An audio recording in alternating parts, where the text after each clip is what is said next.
counting strikes and still letting the blessing slow. Still learning from the lessons I ain't letting go. I'm just confessing my depression, I need medical. I wanna get it till it turn into a vegetable. Don't wanna think about all of this shit that I've been stressing on. It ain't helping, it ain't healthy being left alone. And it's time to be ain't going when it's felt at home. And I've been writing all my roads for the extension. Let me tell you about the chains and mental bondage. Swear to God to leave a pain in my stomach.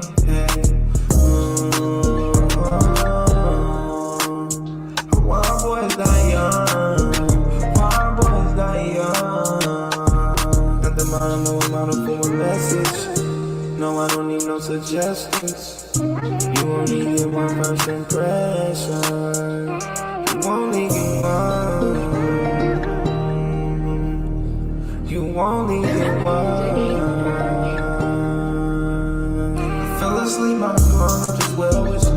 Woke up in the system, I done fell victim. Had a vision of my spirit breaking hell with him. Sent a prayer from the angels that he fell with him. Hard hoes with me, better stay to your left. School of hard knocks and we ain't play with no breath. All I found better save me your chest. You had Kevin Hart, you been playing in your dress. Something wrong with him. Why you always seem to stay up in some mess? You ain't the son of a king, boy, you Menelik. I was born in the trenches, bitch, I've been a vet. Stop trading like Arnold, no Benedict. Strong arm when it's storming for the benefit. On karma, I'ma get what I'm finna get. Finish the mission with a hole in my Michelin. At the bottom of a model for a message. No, I don't need no suggestions. You only get one first impression. You only get one. You only get one.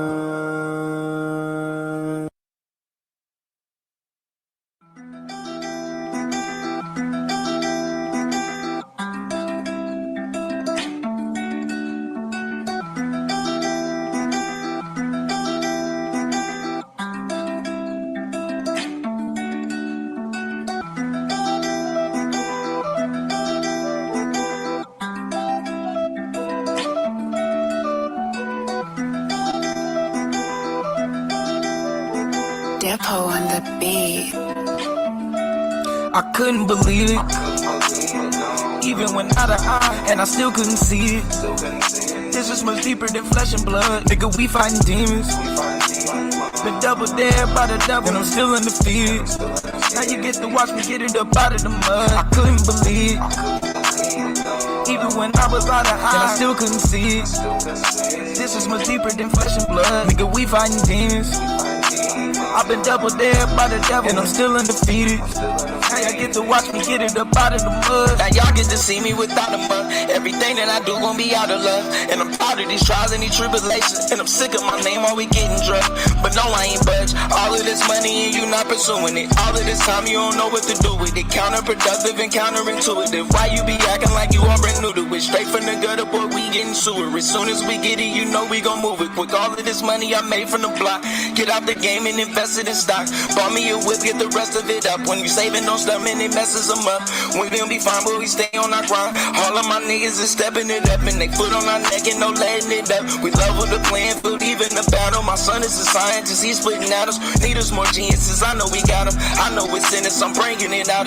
I know ain't perfect, I'm making them out. On Capitol Hill, and I'm bringing them houses. The path that I'm on should nobody follow. I couldn't believe it, even when out of eye, and I still couldn't see it. This is much deeper than flesh and blood, nigga. We fighting demons. Been double dared by the devil, and I'm still undefeated. Now you get to watch me get it up out of the mud. I couldn't believe it, even when I was out of eye, and I still couldn't see it. This is much deeper than flesh and blood, nigga. We fighting demons. I've been double dared by the devil, and I'm still undefeated. Now y'all get to watch me get it up out of the mud. We fought hard on this road this longer. Fighting each other won't make us no stronger. Honey, this nigga's been fighting this hunger. I'm at my worst and ain't getting no wronger. No change of silence, I'm making it through. I flip a chair or a table or two. They won't believe what I'm able to do. I'm making these movements, now this a new movement. My dog at the gate and all praises and Anubis. I'm getting too late in my boat pack with doobies. On my way up and I break through your roofing. Shot for the moon and it made me a star. Got so much drive I can make it to Mars. Can't promise today that I'll make it tomorrow. Every time that we make is to pay what we borrow. It's to pay what we borrow.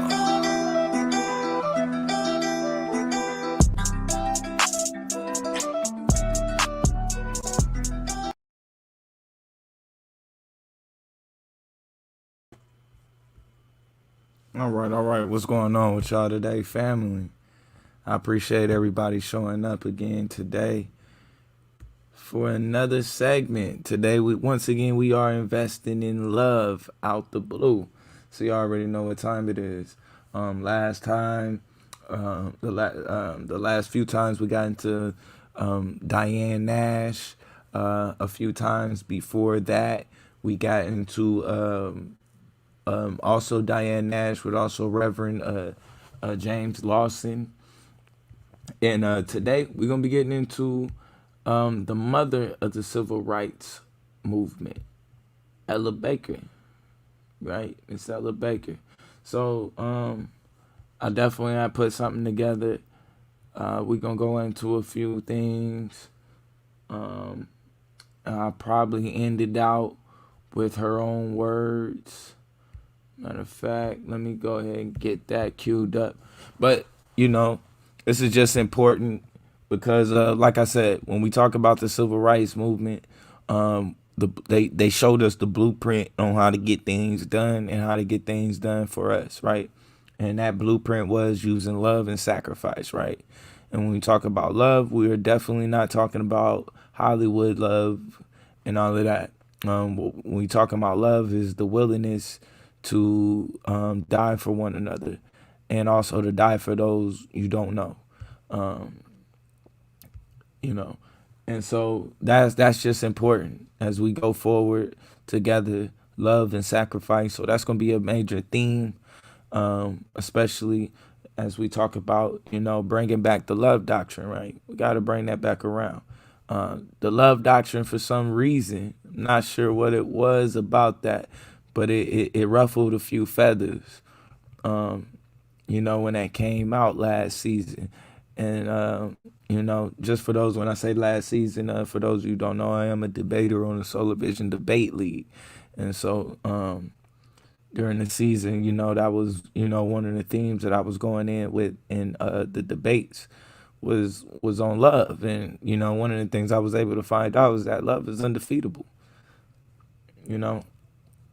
and I think, for a long time, when I got so-called conscious, I was disrespecting the civil rights movement, you know, Martin Luther King and, Diane Nash and, Reverend Phil Lawson and different things like that. But it was a lack of understanding of the power. You know what I mean? I didn't understand that they were fighting, you know. And I think that's a big time, like that's a big part of the message is that, nonviolence they try to deem nonviolence as something that is weak or something that is done out of fear, but it's not. You know, it takes a lot of courage and a lot of heart, a lot of love and a lot of sacrifice to be somebody that is willing to be nonviolence, especially by any means necessary. And so these are, people when we look at people in general, part of the problem with us being able to pull ourselves out of the predicament that we are in is that, we allow fear to conquer us, and that fear keeps us from willing to sacrifice, and therefore it's hard for us to really show love, and we not showing love because of a lot of times out of fear that we won't get nothing back, right? So a lot of times, we're always looking to get something in return. And that's why even earlier when we go into the some of the earlier shows that I even brought out, when we go into Baina Bello, that was like the biggest part of, when we talk about the spirit of Legba, right? Or the principle of Legba, and being one, who is at the door, right? Being one who is at the door. Important. Highly important. And so with no further ado, let me go ahead and get this into Miss Ella Baker. Hey, I appreciate you, Mongo Slade, man. Shout out to you, brother. I already knew you was gonna be here. Shout out to the guy. He always show up, man. Power to the dark side family. All right. So I guess for right now I don't really have to share my audio. Let's go ahead and go into it. Right? All right. Let's go ahead and go into it. And so the name of this, right, today, like I said, Ella Baker, right? And the mother of the civil rights movement, right? Who was Ella Baker? So let's just go ahead and get into it. Let me hide that. All right. Ella Baker. The Ella Baker Center for Human Rights is named after a brilliant black hero of the civil rights movement who inspired and guided emerging leaders.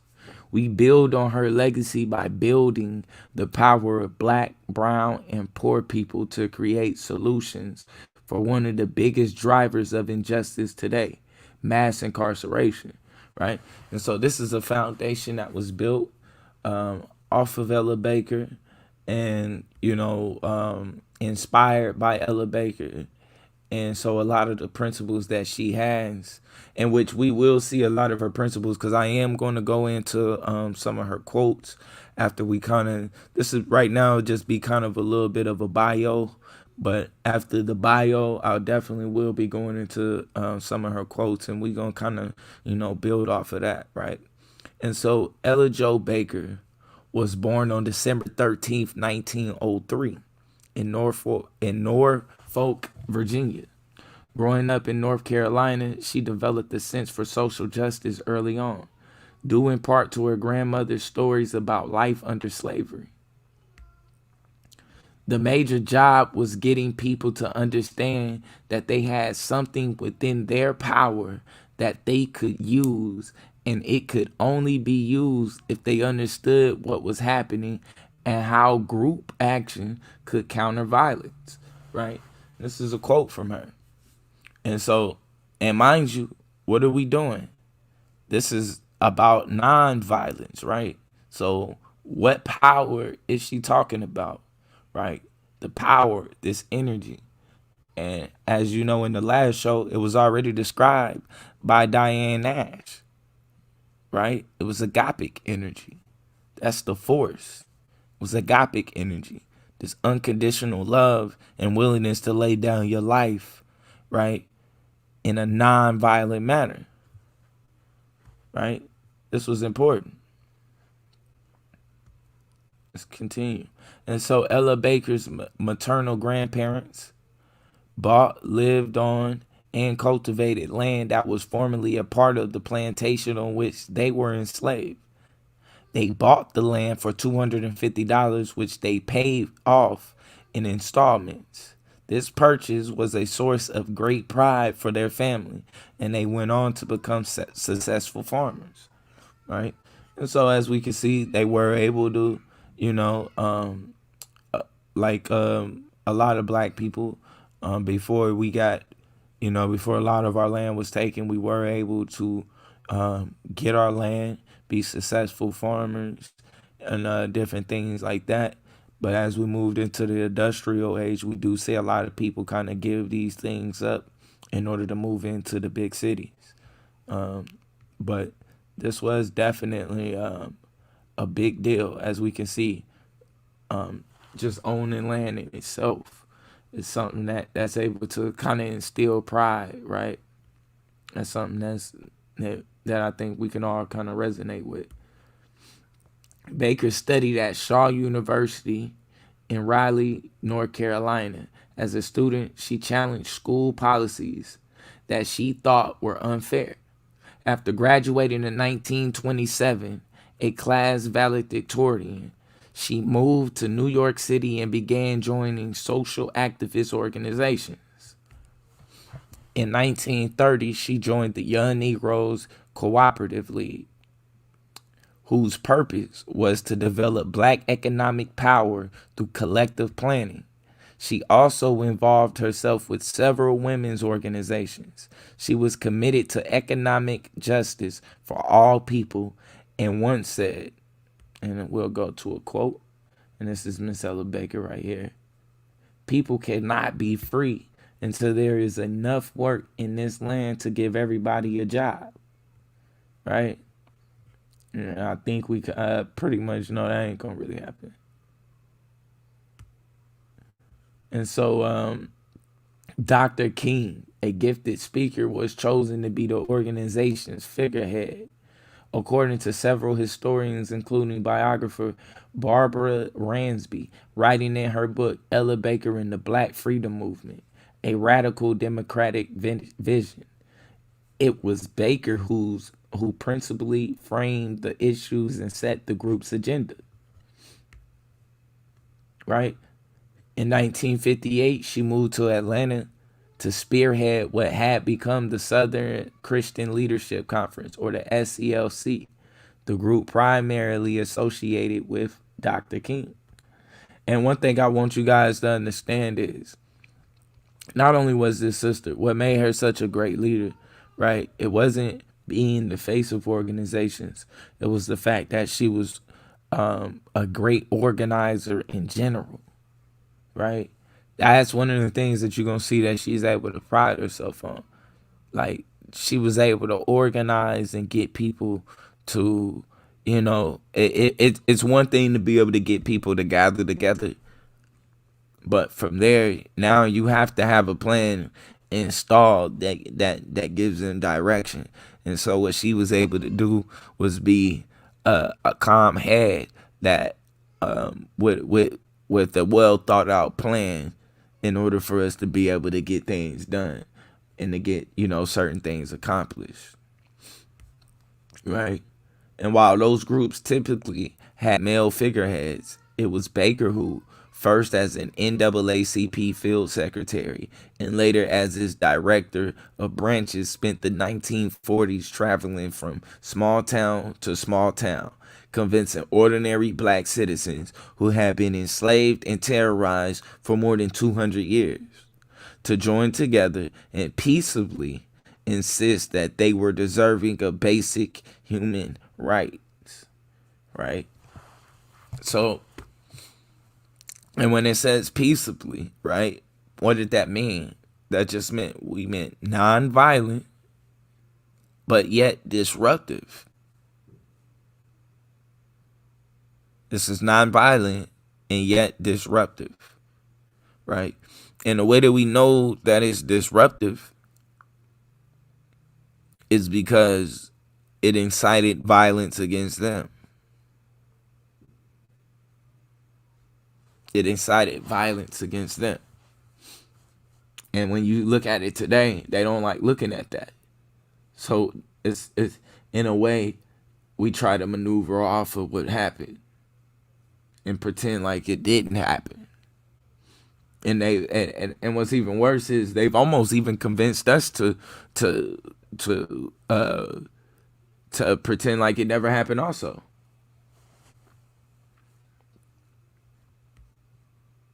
And like it still doesn't happen. After resigning from the national organization in 1946, she had returned to Harlem to raise a niece.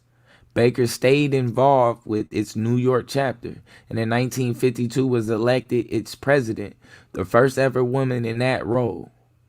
There she built coalitions with other groups, worked on a campaign to end school segregation, and even publicly confronted the mayor. And understand, when we talking about, and I like when we talk about at this time the fight being for integration, which I know a lot of times what we usually hear is we had Black Wall Streets, we had Black Wall Streets. But when we talk about economics in general, we own less than 1% of the nation's capital. Today, we own less than 1% of the nation's capital. So that means that for those Black Wall Streets, that was like a small percentage of what black people was actually going through. Especially as the world around us was being industrialized. And what segregation, and see, what people fail to realize is with integration is that it was a plan to where you couldn't be picked off. They still was able to, the difference is they still was able to segregate us, right? And shout out to Northern Bella, I appreciate you. They still was able to segregate us, right? But they did it economically. And that's what we were trying not to do, is be put in a position to where it's easy to pick us off, right? To where it's easy to pick us off. Because you got to realize is that in order to thrive, let's just say we decided to be independent, you would have to have resources. It goes a little bit deeper than just, being able to feed yourself. We would have to be able to feed each other, right? And so a lot of times what ended up, and then we see it when we look at redlining, right? The reason why they were able to redline us, right, and drain us in our communities, because don't forget, it's not that we don't just get the loans and we don't just get the benefits that everybody else was getting. It's also the fact that they were draining our communities of capital right from under our feet, right? That's very important when we talk about redlining and the FHA loans and different things, and how these type of things affected us and affected the way our neighborhoods look today. Right? And they wouldn't have been able to do that. They wouldn't have been able to do that if we were actually integrated. Right? They wouldn't have been able to just pick our communities out single-handedly, pick our schools out single-handedly, our hospitals out single-handedly, and drain it of capital, because our hospital would be their hospital also. That was the plan. Understand that. That was the plan. So the separate sounded good. Today we look at it and we go, oh, we should have stayed separate. Don't be fooled. Don't be fooled. The overall conditions for black people, especially the majority of us live in the South, the overall conditions were not livable. And still aren't for a lot of us. Still aren't. I'll kind of go into the economics in a second. But still aren't. So let's not minimize when we talk about the civil rights movement, right? And nonviolence. Let's not give that a negative stigma. A stigma as if it's something that is something that is weak or soft or running, because they was always in the trenches. I'm gonna always repeat that. Ella Baker was in the trenches. Ella Baker was in the trenches. So nonviolence had nothing to do with fear or being weak. Nonviolence was about love and sacrifice. Love and sacrifice in the nonviolence movement gave everybody an opportunity to have a weapon.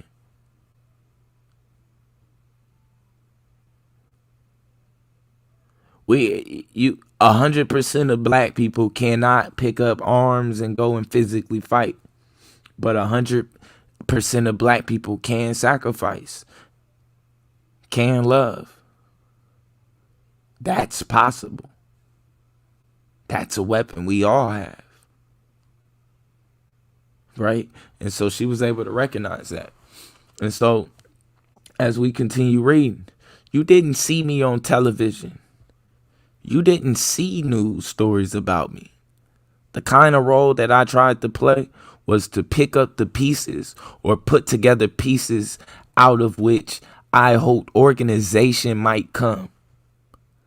My theory is strong people don't need strong leaders. It's another quote from Ella Baker.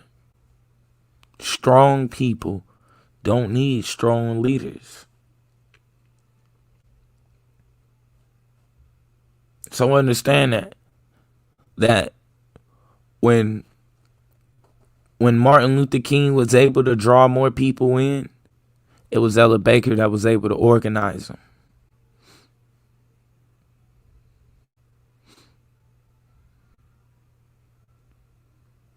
It was sisters like Diane Nash that was there. And like I said, a lot of people fail to realize these sisters was putting in work before Martin Luther King is even thought of.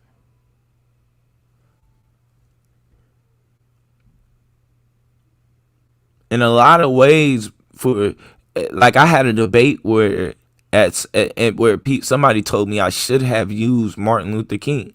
I don't have to use Martin Luther King in a debate when we're talking about the civil rights movement.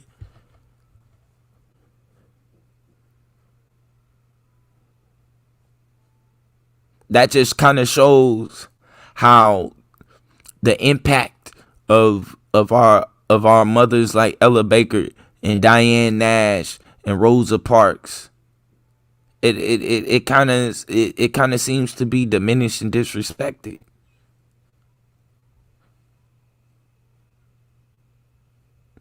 There seems to be a lack of awareness of what their contributions was to the movement, how powerful this movement was. This movement was special. The people behind this movement was special. The impact was special because when the last time you seen black people on one accord? It's the only way. It's been a long time. You haven't seen black people on one accord. And it was that agapic energy that fueled it. That was the force.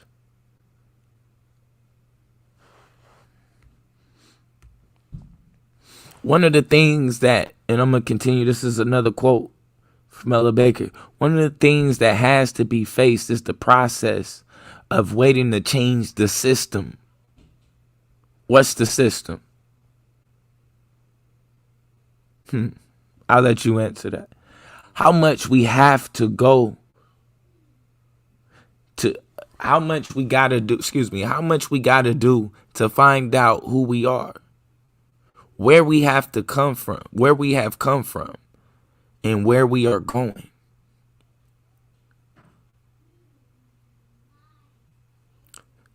We have to get over the process of waiting for the system to change itself.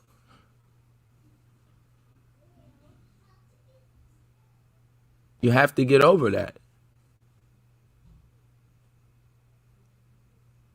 And this is when we talk about, and this is why Baina Bello comes into play when we talk about the principles. These principles are meant for you to embody them so you don't end up waiting for the system to change. You understand that you are the change.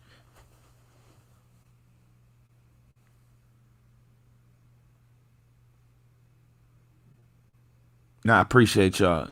Shout out to the Bible Gives Life. Appreciate it, Mongo. Like, you are that change.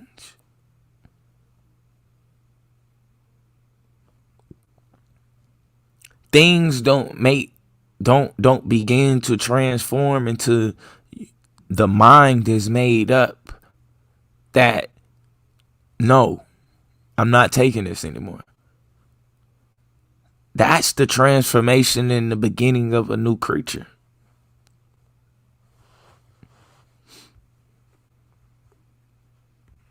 These people,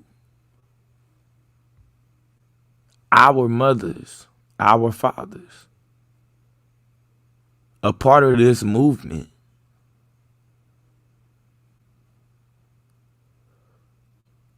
they envision something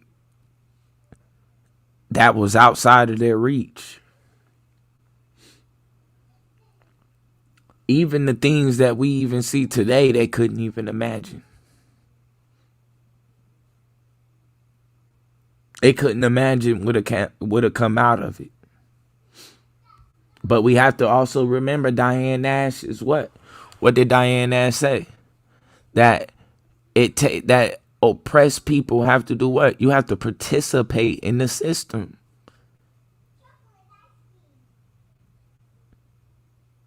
You participate in your oppression.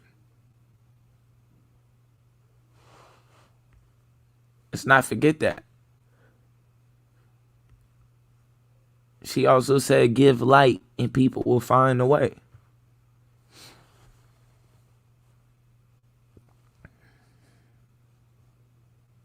Give light and people will find the way. That's all we can do. The burden is on you. Now you have to show a form of sacrifice for the next person. Some sort of love. And it's a willingness to make yourself uncomfortable. A lot of times, we just want to stay comfortable in the positions that we are in. And that comfortability ends up hurting us all in the long run. Especially when a lot of us are getting our comfortability snatched right from under our feet.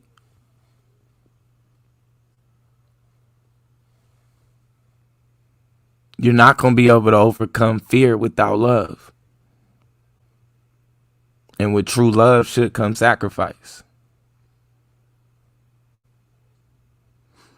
Agape energy is what fueled the movement back then.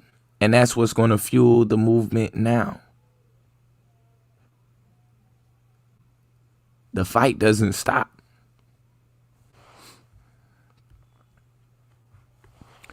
And see, watch this. And this is big.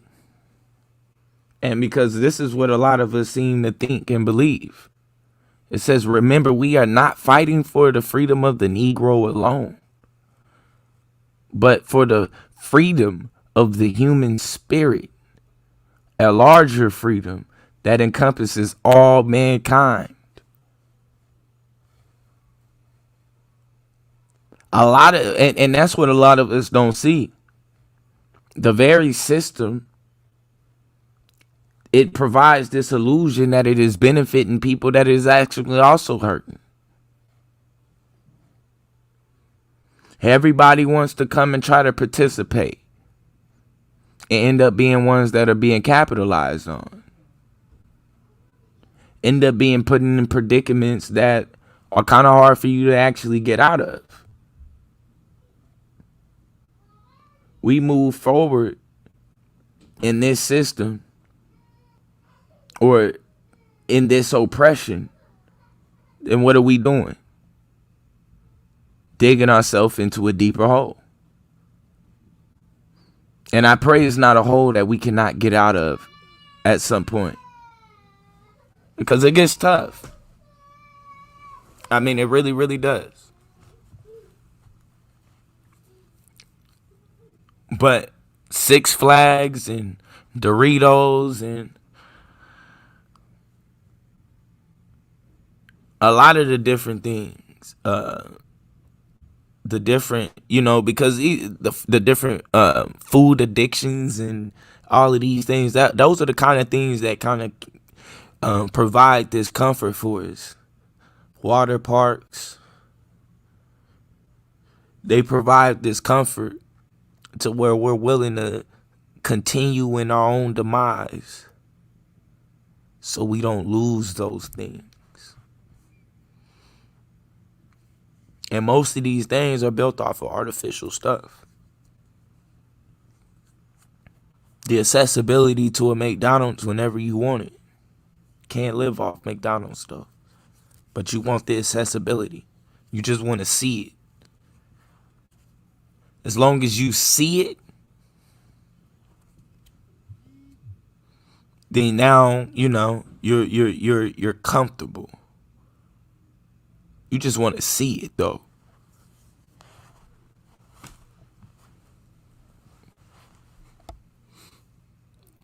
It's almost like it's like this pacifier. And it's like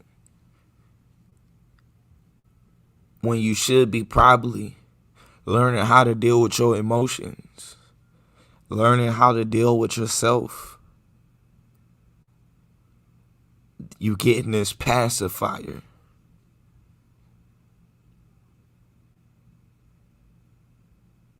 And that is like, it acts as this distraction from the true problem.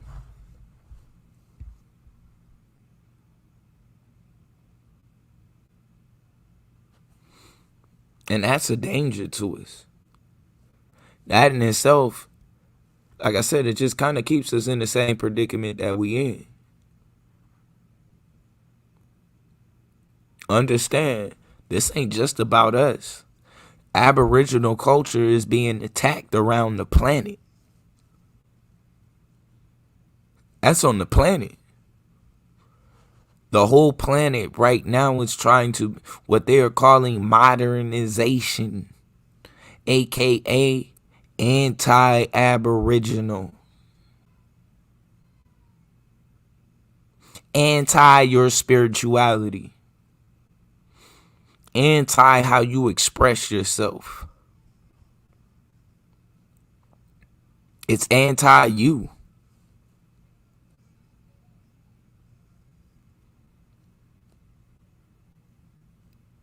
So no, this isn't just us. This isn't just us. We're all under attack. We're all being forced to see the world from the attacker's point of view. To a point where some of us are even starting to side with them spiritually. We're siding with them even physically. Some of us is getting caught with them.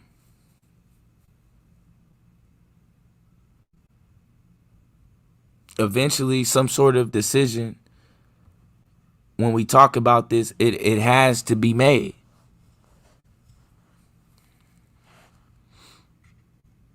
You have to ask yourself, where do you stand?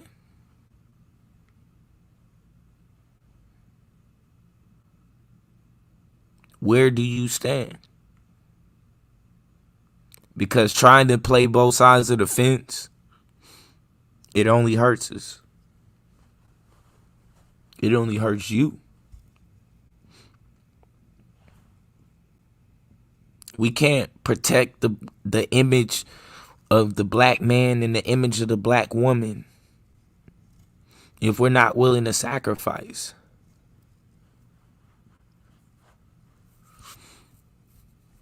You may have to sacrifice where you get your entertainment. You may even have to sacrifice where where you get your news. And you damn sure gonna have to sacrifice where you getting your education, because something ain't right about it. Something's not right about the education.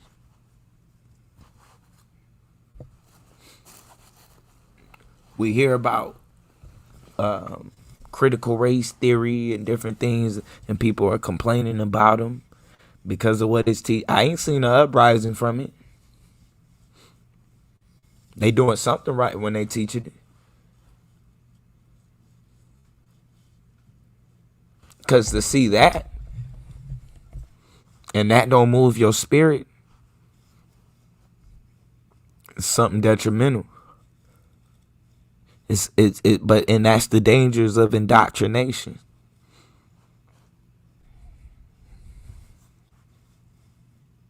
Understand that Those of you who are able to step outside of the matrix and understand that a lot of things that you received were lies, you're blessed. Understand that. Don't look at yourself anything short of spectacular. Because it's not for everybody. It's not for everybody. But for the ones who are able to see what's going on, the ones who ask questions, now you have a responsibility. As we continue, in order for us as poor and oppressed people to become part of a society that is meaningful, the system under which we now exist has to be radically changed. It means facing a system that does not lend itself to your needs and devising means by which you change that system.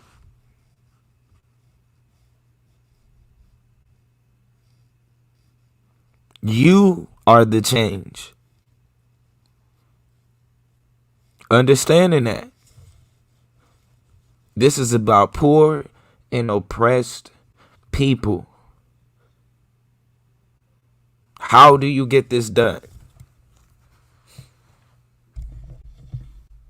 Because in most situations globally, the poor and oppressed people are policing the poor and oppressed people. We're locking the doors where the food is. We're behind the enemy lines. We're getting sent to war.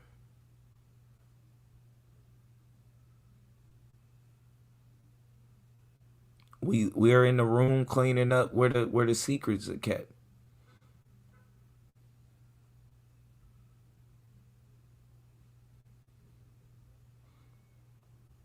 But they trust you so much. And you know why they trust us?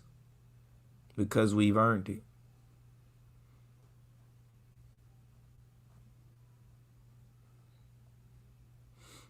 Our commitment and our participation, we've earned their trust. It's like somebody physically assaulting you.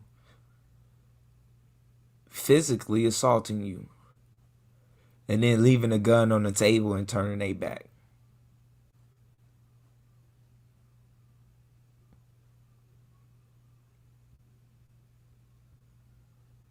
That's deeper than physical.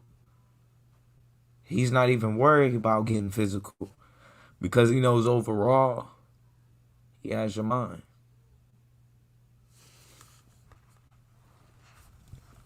Overall, he already knows that.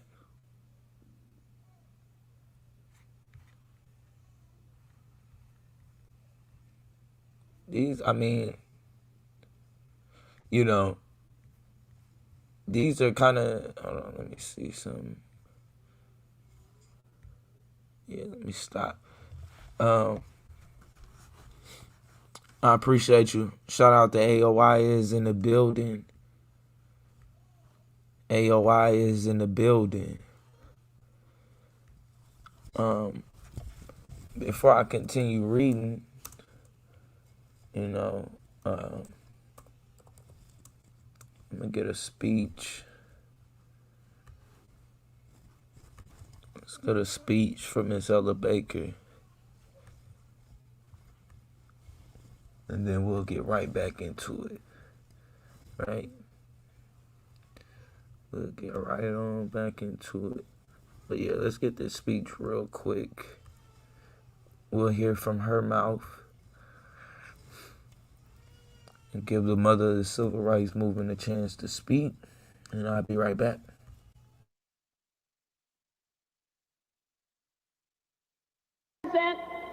The struggle that has gone on for 300 or more years, a struggle to be recognized as citizens in a country in which we were born.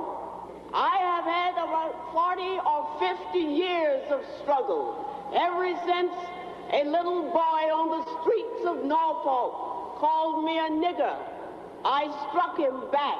And then I had to learn,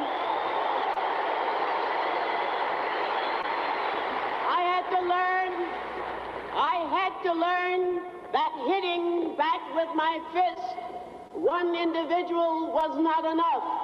It takes organization. It takes dedication. It takes the willingness to stand by and do what has to be done when it has to be done. It has to.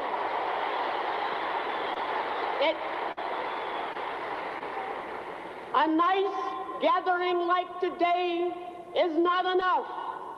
You have to go back and reach out to your neighbors who don't speak to you.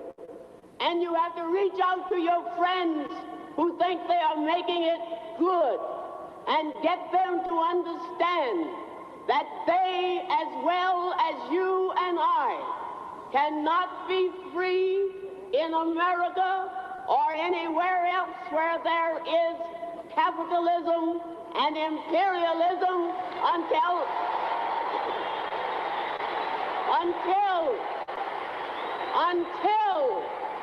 until we can get people to recognize that they themselves have to make the struggle and have to make the fight for freedom every day in the year, every year, until they win it. Thank you.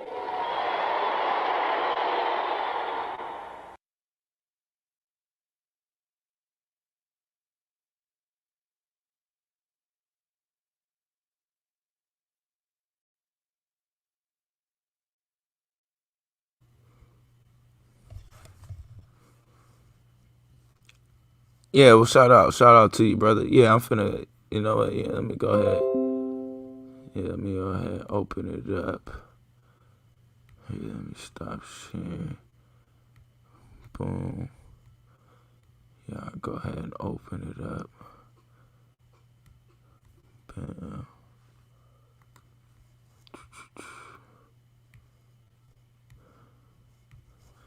But yeah, man, this is, I mean, it's pretty clear, you know, when we talk about the direction of this.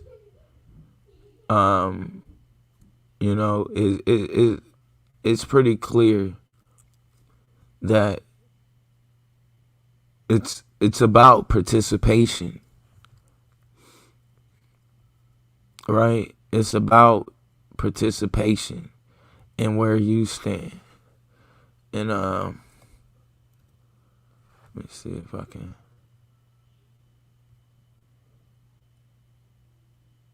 What's this one?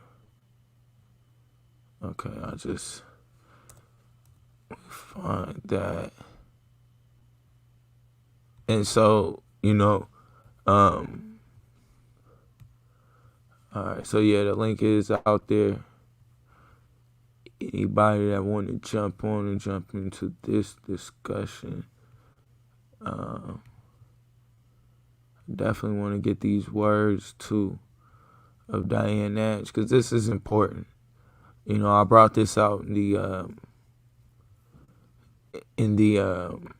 one of the last shows. Matter of fact, I believe in the last two shows, right? And it was just important. When we talk about, you know, our participation in our own demise, what is necessary, exactly what, you know, what it is that, you know, we need to be trying to do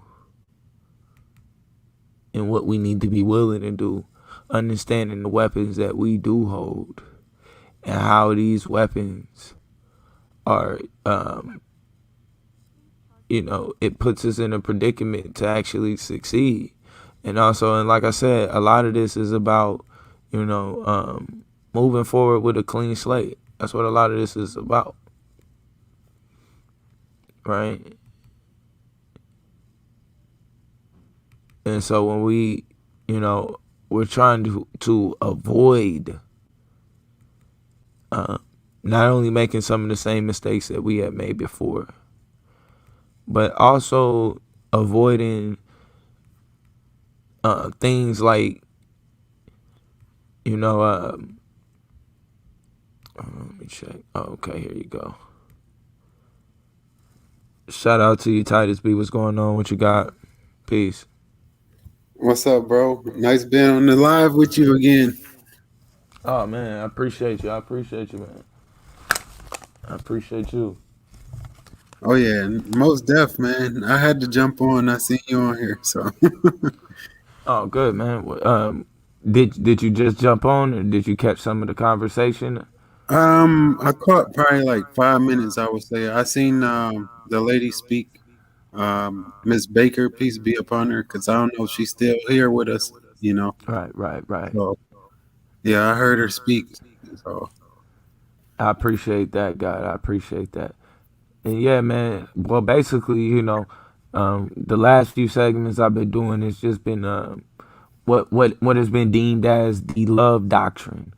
And so, what we talk about is the force that was behind the civil rights movement.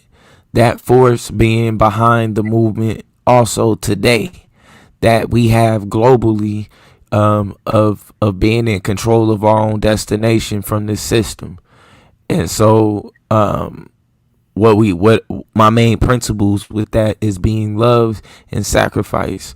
And the name, which is coined by the sister Diane Nash, was agapic energy, based off the Greek term agape. that's deep. And so, but yeah, man, feel free though, man, to give your opinion, or some critiques, whatever you feel, bro. I was just wanting to, give some more feedback on what in accordance to what you were saying. Um, it's just this system is just like you said, we behind enemy lines, and like the lady said, we're never gonna really own anything in the USA. So it's a way where it's set up, the system set up where it's prolonged to be. It's like they make it where it's predestined, but it's not, because we know that we are competent to make a difference. So, I just wanted to add like more detail on the different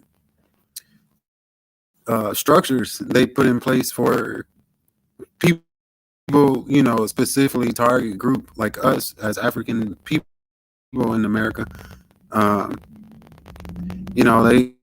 they design a lot of things by chemistry. It's really, if you think about it, it's a lot of like magic and rituals involved in a lot of things. And some people, they won't be able to see it. So I'm glad a brother like you can speak to the people and give them that perception. Um, it's horrible. Like, you know, speaking on terms of people coming here from Africa or in Jamaica or anywhere that basically look like us, if they don't understand the system designed to like incarcerate them, or just whatever you do is basically supporting another group of people. If that is not prominent for them, then you got other things going on that's designed to Hey, destroy you, like over. oh, there you go. I was just finna tell you, Yeah, I mean, you were kind of cutting up, but it wasn't too bad to where we couldn't understand you, but you cleared up as soon as I went to tell you that. So go ahead. oh, okay. Can you hear me? I'm good now, bro. Yeah, yeah, you perfect. Oh, okay. Yeah, so like, like they got a lot of things here designed where to destroy us, our health benefits and everything. Like, they man, like I don't know if you remember, bro. Like I told you, I'm big on the chemistry background and science and everything, and the way the things are structured. They use these magic words, like on labels when you buy drinks and everything, or your food. And some people can't read certain things. You know what I mean? Like these are chemicals designed to destroy you. It's not something natural for us. So this system is designed purposely to get rid of a certain group of people because it's like a language that they adhere to. They stick to. It's like a code for them. They know what's the bad and they know what's the good versus other groups that's in the Right. US. Yeah, that's a definite. We definitely can see, and that's what's hypocritical about them trying to separate us from what they deemed as us practicing our spiritualities and deeming them as magic and different things like that, and just for them to use witchcraft on us the whole time. And it's definitely something that we got to be aware of when we're looking at the whole perspective. And that's why I say, in the song, it's a lot deeper than flesh and blood. You know what I Yeah. mean? Understanding what we combating with is key. Yeah. The civil rights movement, I think it was a good movement, bro. Personally, we made a lot of noise, like our family in the past, because I can't say like those people, those people was our family in the past. So, like, they made a good, standpoint, but in reality, from then and now, like you said, we're still in that same movement, like, but it's just it seems like it's not having no type of leadway or major influence because I can't say that it wasn't no influence as based as laws and system change, but it's not like where we want it to be, like, and Right. like equality versus equity, because equity is just the balance that everyone get the same treatment. So it's just this the reality here, man. It's really sad, and I'm glad, like, for you to be on the show and it's a holiday weekend. It's some people probably like not suspect that, but our minds is different from just awakening out the matrix, basically. Right. Right. Yeah, And it's definitely big, man. It's that's important is being able to unplug yourself from what I mean, the actual program, and to say no to the program. A lot of people have a hard time doing that. You know, we we give in, and the DMT talks about this a lot. We get into these different programs that we accept, and so and you know these are, and we and then when we see them being defeated, we kind of look at that person as this is as if it's an anomaly, but it's not an anomaly. What it exactly. is that person made a decision that they didn't accept the given program. He said, "Nah, I'm gonna stay in my prime until I die." These are Right. different things. So you decide that, and a lot of people take on the program of, well, when I get 40, I'm supposed to, my back is supposed to feel like this. You accept that, and then your back feels like that. Yeah. You know? And just to touch more on that, like even in the medical field, like they advertise all these different pills and tablets and all this, but at the end, I noticed, like, I know you noticed, bro. I know all of us noticed, whoever watching. At the end of the commercial, they speak in a tone where it's like monotone, and then they also will speak in words that they are conglomerate, where it's so quickly, compiled together. Like, oh, the side effects is blah blah blah blah blah. And it's like, come on, man. Like, you see what I'm trying. You get what I'm saying, man. Like, it's just horrible being in a place like this state of residents in a country where it's not like you have no um well, I can't think of the word to say. Like, you really don't have like no rulership for to change things. Basically, the state of condition of living. Right. Yeah. So it's just sad, man. But you can't change people when they're already conscious. Though everyone has that personal choice. They have to evaluate themselves in their life. And that's tough, man. And that's why, and a lot of people don't want to have to. And Yeah. so when we get to it, and that's why when we talk about like empowering people, the job of the priest is to empower people to put them in a position to where they're leading themselves into something that's not towards their detriment. You know what I'm saying? So it's almost like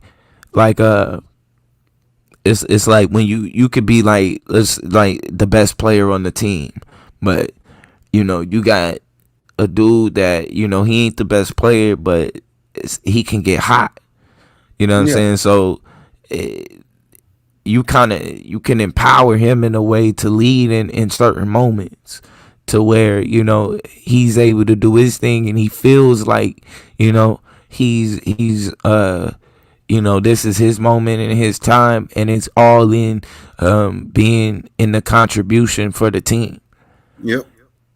And that is that's the job of a leader in itself anyway. And so as priests, when we like the way that we disseminate the information, it has to be in a way that it almost propagates the results that's best for our people. And because a lot of our people either don't know what's best for them, or the ones who do, they don't really have the energy to move in that direction, or they're not comfortable. And a lot of the ways that we got comfortable into this program was by the creating different. They was able to create lust. You know what I'm Hmm. saying? They was able to different desires that we have, and like I said, that level of comfort is able to kind of just it holds us back from being able to make the true sacrifice that we actually need to make.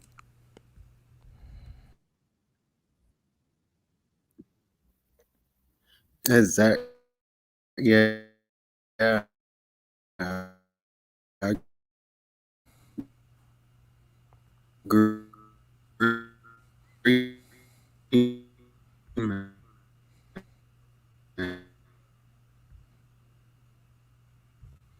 Yeah, you breaking up real bad. Go ahead, try again. Let me hear you.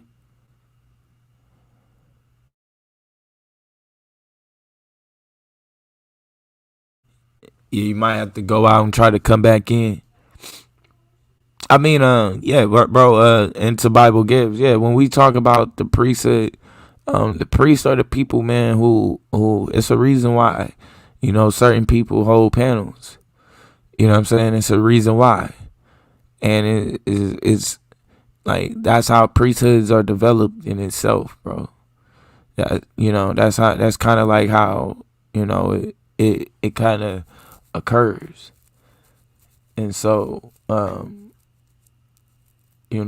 these people, these are your original. This is your original government and different things like that. Go ahead, brother. Let me see if I can hear you. Yeah, yeah. I'm here. Can you hear me now? Yeah, I can hear you clear. Okay. I think it's my cloud clouds and crap messing up the internet. But I was just agreeing with you. I was agreeing with you, bro. Like, the day that our people wake up and realize that the surveillance is not just through their eyes, but other people's eyes, and they actually watch us as a group, a culture, and how we move, and how we live and eat and everything. Study us like we actually a specimen on the planet. Then I think it will give people more advantage against their tactics against us. I'm not saying that. Of course, we didn't have people who didn't wake up from all this. So we got good leaders in the past, like Malcolm X, Amos Woodson. It's a few names. Like we can, you know what I mean. Let's just take that whole that individual to really evaluate themselves in their life. They got to literally evaluate their footsteps and hopefully mobilize together. And that trust building, we really need that as a people, because I know we've been damaged from the history, but history is history. We still making history today. So Right. That's a fact. And so yeah. as we look, this is a quote. I'm gonna read a quote from Diane Nash. And as we talk about agapic energy, which Nash coined from the Greek agape, meaning brotherly love, is the idea that people are never the enemy, but rather unjust political and economic systems, racism, sexism, and so forth can all be the enemy, aka the program, and the principles of the program are always the enemy and never the human, right? And so to combat these enemies, and the reason why is because you can combat these things in a way that doesn't demonize yourself, and where you in a way that, because it's just certain levels, bro, we don't have the heart to do. It's certain levels that we not willing to go. And so this right here, we can go as far as we want with love. Yeah. You know what I'm saying? We can drive that as far as we want without any regrets. You know what I mean? And this is important. And so she says, but rather unjust political systems. And then she said, so central to Nash's lecture was the ability of people to create their own change. And mind you, Diane Nash, right, learned under the mother of the civil rights movement, Ella Baker, right? Hmm. And so, mind you, this is also something that Ella Baker stood on, right? Creating our own change. And this is what she means. She says oppression always requires the cooperation of the oppressed. Nash said. And then she said, I'm going to say it again. Oppression always requires the cooperation of the oppressed. Explaining that people have the power to change unjust systems. Nash said that once blacks in Montgomery, Alabama took matters into their own hands and boycotted the public bus system, and there were no more segregated buses in Montgomery. And then she says if the oppressed withdraw their cooperation with the oppressor system, the system will fall. Yep. And this is the force behind the movement. This is the force behind non-participation.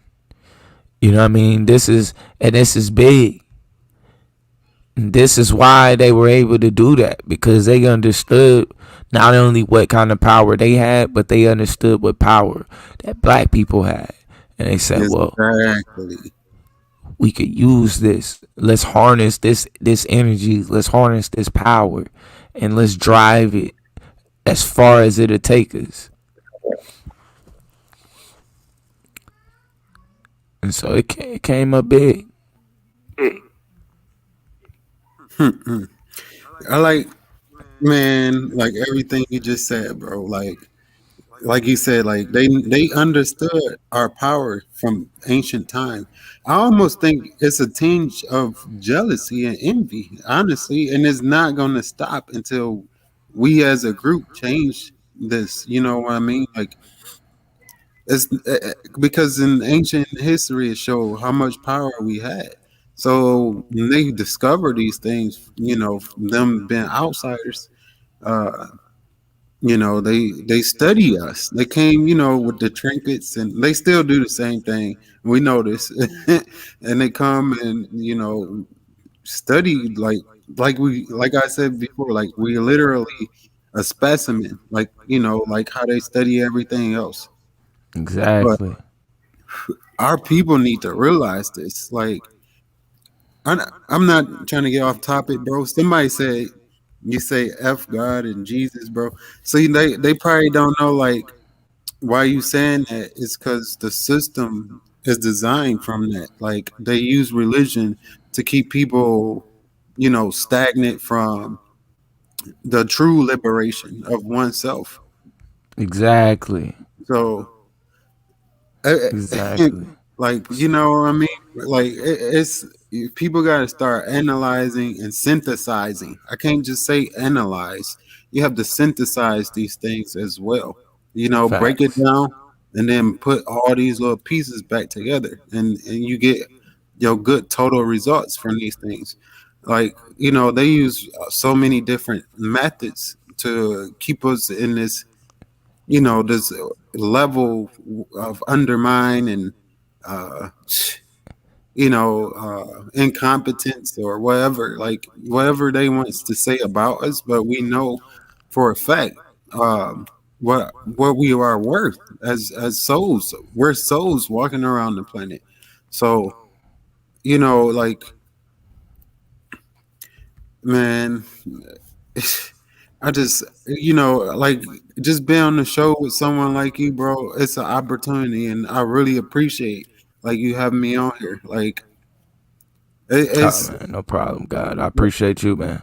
oh yeah, most def, man. Because it's really hard, like you said, bro. Like even people I work with, like the people I work with, they're black, but they all got their own belief, systems or that they practice or what. So it kind of that conversation, it gets really complex to even approach. So Facts, yeah. facts. We got the political plug though in the building, man. Shout out to him. What's good with you, God? Good with you, bro. Yeah, nigga, really just kind of getting up on some of this positive energy. Like I said, like I've been saying, trying to keep my chi right. You know what I'm saying? Keep my energies right. Not really focus on no negativity. So I appreciate the positive conversation. You know what I mean? Dialogue. You know what I Yeah, mean? man. Adding some balance to this chaotic world. You feel me? You got to, man. You gotta have a spot where you just, you agree to disagree, move on. Yeah, right. So shit, I'm like shit. Niggas be on panels with niggas all type of negative shit. I'm gonna show my niggas some love. You know what I mean? For putting that type of that better energy out there. You feel me? Like if niggas can focus more on the dialogue that's happening like this. You know what I mean? It'd be a lot less bullshit. Hell yeah. That's I facts. already know it. That's why, Oh yeah, my son just got out the tub. I'm putting lotion on him, so you know how that be. oh, you good. Mine running around yelling in the background, my damn stuff, so you good. They won't stop. But yeah, man, it's and that's why, coming in the focus and this kind of just shows, you know what I'm saying? This is that's what this was about in general.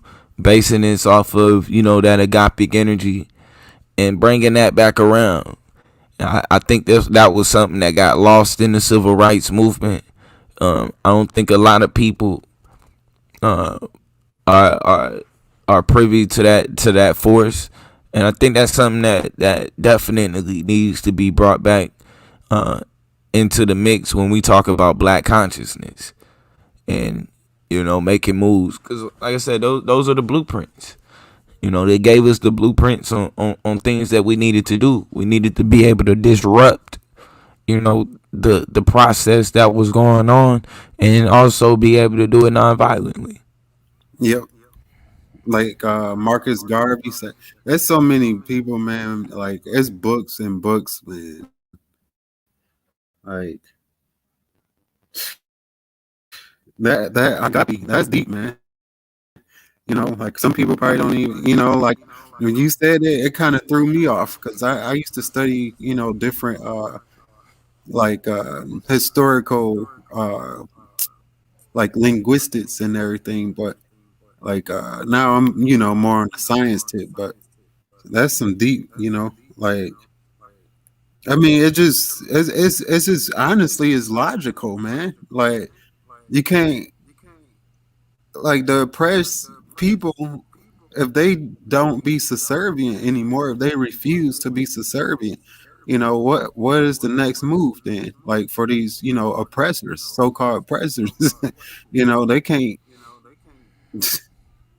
they just gonna And be see, studying us once again. That's all. That's the next thing they can do. Just study what they gonna do now. They rebelled against us. You know what I and mean? and and there will be consequences for that. But Oh that's yeah, where the love and that willingness to sacrifice comes in at, is because you're willing to take the consequences in order exactly. to, you know, to bring out the desired outcome. And we getting there. We Yeah, getting to that point. We've yeah. shown it. Disrupting things, disrupting the process. And my main focus when I do this is just to make sure, because the civil rights movement in the conscious community gets a negative, a lot of times it just gets a kind of a negative light. And, they try to kind of use it as the like as if the civil rights movement is like the definition of weak, in the black community. You know what I mean? And it's just not the case. You know what I Yeah, mean? yeah. That's definitely that they was able to do. They was able to build a larger army than anyone else could. Mm-hmm. You know what I Yep. mean? Based on those principles, and not only a larger army, everybody was fully armed and equipped with the Mm-hmm. same weapon. Hmm. Yeah, I That's mean, like so yeah, like Malcolm X movement before. Remember he had I forgot what speech, bro. I know y'all remember like when all the black people was out on the street and the cops was like, "That's too much power for African men" or something like that. I forgot. right, right. Yeah, but Now, it's yeah, not. you talking about the scene them out in the movie. Yeah, yeah, Yeah, where they was outside when they had hit the nigga over the head, had busted his head open, and had him in a yeah, cell. Yeah, had the nigga in a cell instead of a hospital. yeah, yeah, Yeah, yeah, yeah. Nah, yeah. I remember that That was shit. crazy. Man, if Yeah, if we can be like that today, oh my goodness. yeah. I mean, sometimes it's a knee jerk reaction to kind of push back on a lot of this shit, just because it's like, what I mean, like James Baldwin said, like to be black and like conscious in this country is to be at like a constant state of rage because you see like you aware of what's happening and you just watching it play out like on a day-to-day basis. So it's like when niggas be talking about love and what I mean, all that other and sacrifices, it's easy to be like, especially in 2021, to be like fuck all that love shit because it's primarily it's like we feel like it's been too much love, like we've been too loving of a people, we've been too understanding of a people. Right. but but Yeah. I mean, at the same time, I don't think that's not a bad thing though. You feel me? Like the fact that Mm-mm. we as a people have been taken advantage of because of like our kindness, our humanity. I mean, it don't make for a better situation, but it kind of speaks to the people in the circumstance. You know what Right. I mean? Like it's like when we talk about like freedom and how people have it confused with, you know what I'm saying, like they got it more confused with like the difference between like wanting to be free and then or wanting to be the white man, like wanting to Yeah. be free or wanting to be the oppressor. You know what I mean? Hmm. It's a fine line between them things. And when we talk about like how we should respond to certain shit, like we still like it's certain practices that we shouldn't adopt because it's not of us. You know what I mean? It's not who we are. It's certain approaches to like identity that we hold on to that we get militaristic about. That's actually like, you know what I'm saying, counterintuitive to what it is that we're trying to do. You Facts. know what I mean? Mm. So it's like it's easy to be like, nigga, that's all right, nigga. I ain't, niggas be like, I ain't we ain't our grandparents and all that type of shit. Yeah, Yep. Yeah, like I that. but get Like we it that. sound, are. yeah, it sound good though, because it's like nigga, like yeah, we not about to. Yeah, I mean, we ain't about to suffer and X, Y, Z, but it's like nah, that's a different type of sacrifice. Like it's one thing to say that like shit, I wouldn't let somebody do that to me. And then it's another thing to be like, what does it mean in order for them to subject themselves to that? I mean, because like Yeah, even in them type of instances, if we talk about violence during the civil rights movement, and they had riots all the fucking time. Niggas was always fighting the police. You don't hear Yep. about them stories because they really don't reflect more like what mainstream wanted from the movement. You feel me? Like that's why it was always about the riots in the streets. We don't want the riots in the streets. You know what I'm saying? Yeah. Yep. But ultimately though, like what really moved people wasn't the violence, it was the compassion. You know what I'm saying? It was like it was humanity. Yeah. That's a different vibe, bro. and And it, I and ain't gonna lie, I'm not the type of nigga that be in that vibe either, bro. Like I'm a more of a sit back, I'm a counter puncher. I right. mean, like I don't go out starting shit, but like I can know how to move through some shit, and I know how to strike back, and I will. You know what I'm saying? Facts. Right. I Right. Facts. will. You know what I mean? So it's like even this, it's kind of it's refreshing to be able to listen to this type of conversation because it's like shit, you ain't gotta be like that.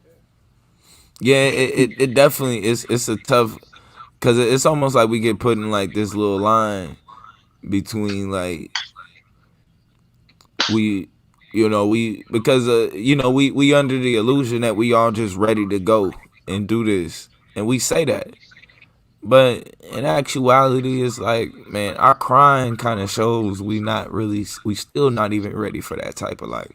Yeah. And it's Yep. like we this the movement kind of gave us, and like I said, the movement is only a foundation or something to build off of, to say okay, it worked in this instance, we could tweak this, add a little bit of something here, and with and with this we got something. you know Shout out to Shay Love. With that we got something.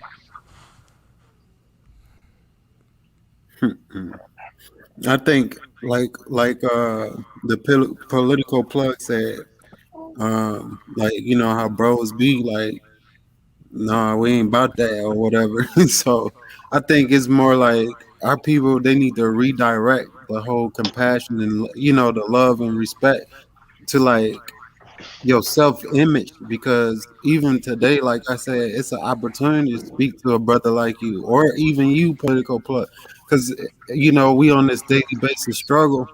Anybody can get taken out. Like one of us can get taken out, like from the cops and shit. Like that's why we need to redirect. You know what I mean?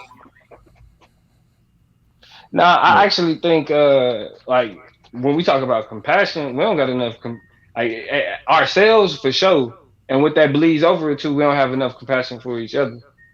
Like yeah, because I'm not the type of nigga. I hate when people be like, this black people problem, this black people problem. You know what I mean? And it's like people take that as like, all right, I can criticize black people, so that means that like I sound smart. You know what I'm saying? Or I sound intellectual because I'm criticizing black people. But I mean, it's more so like, nah, like niggas, like if anything, like niggas need love. Like niggas if anybody's showing like if we showing compassion to anybody, we need to be showing compassion to each other because we definitely we know we don't get it from the world. yeah, Facts. yeah, Like yeah, if we know the world ain't gonna be compassionate to us, like we can turn on the news and hear the news condemning our music, and we can turn on the TV and see them condemning how we dress and how we talk, or like our neighborhoods. Like we know that. That's not like we not going outside of the norm or outside of the box by being critical, especially of black people. But it's like what's crazy is when, you know what I'm saying, we see shit like where society is telling us like this is where black people are fucking up. And it's like, nah, this is what, you know what I'm saying, this is just a room for improvement, or, you know what I'm saying, or any type of more positive, you know what I'm saying, spin on how shit can be better, how shit is better. You know what I mean? We don't have enough of that. That type of exactly. compassion. You know Yeah, what I mean? yep. And that's what leads us, and that's why we kind of operate out of this fear. And it is like we not willing to make ourselves uncomfortable for each other because of that lack of compassion. It's like nobody wants to be uncomfortable, and is unless they know for sure they gonna get something in return. And it's like it's putting us like it's almost like we running on a treadmill instead. Yeah,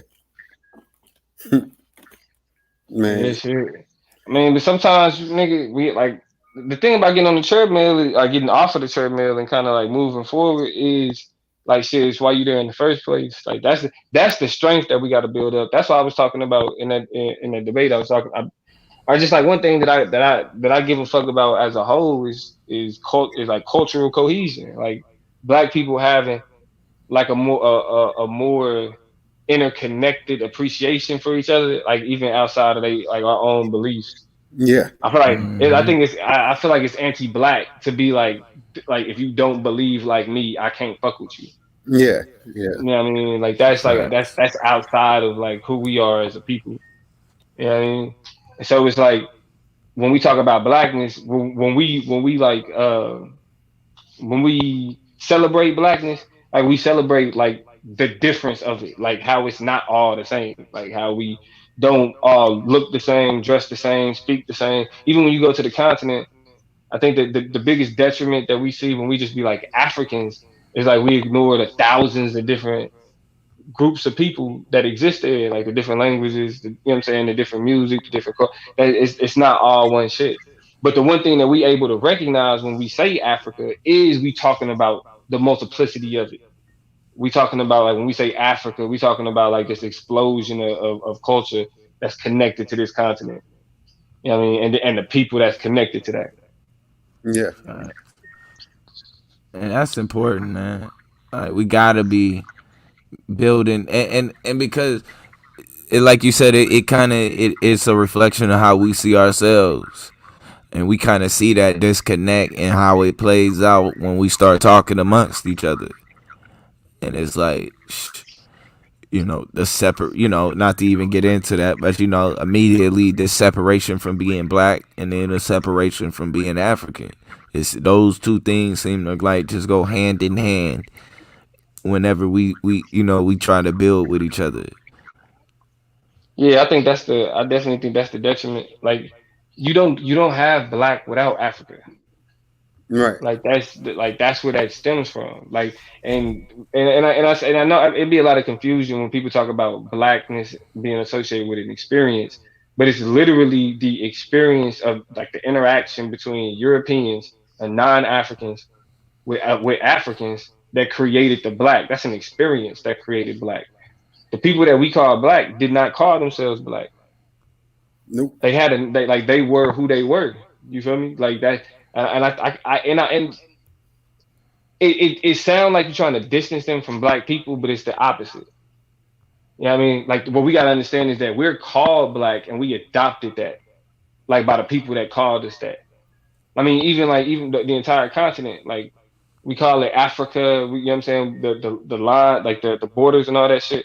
Like that's all a part of social engineering. That wasn't like true to what that is. That's all about perception. You feel me? Because Facts. you got some people that live on the continent that them lines and the borders that you see in maps don't mean shit to them. At all, bro. You know what I'm saying? Like that don't mean the idea of nationality and that type don't mean nothing to them. Like we grouping them all in like all these are of this nation and like these are people that they nomadic people. So they don't know shit about no fucking what you mean nation. Like we know we move, we are the nation. Like we, you know what I'm saying, us, we the people. Not the land and none of you know what I'm saying? Like but we become so entrenched in how like we again the social engineering, the social experiment that we filter everything through that lens as if it's just the truth, but it's like nah, like that's a perception. That is how that is a narrative that's being sold. And yeah, And that goes, you know what I mean, the program that we be accepting and shit. And we just like, yeah, yeah, we accept it, nod our head, and then, it it's almost like that's something. Not only are we instilling that in ourselves, but it's like we passing that type of thinking on. That's bad, man.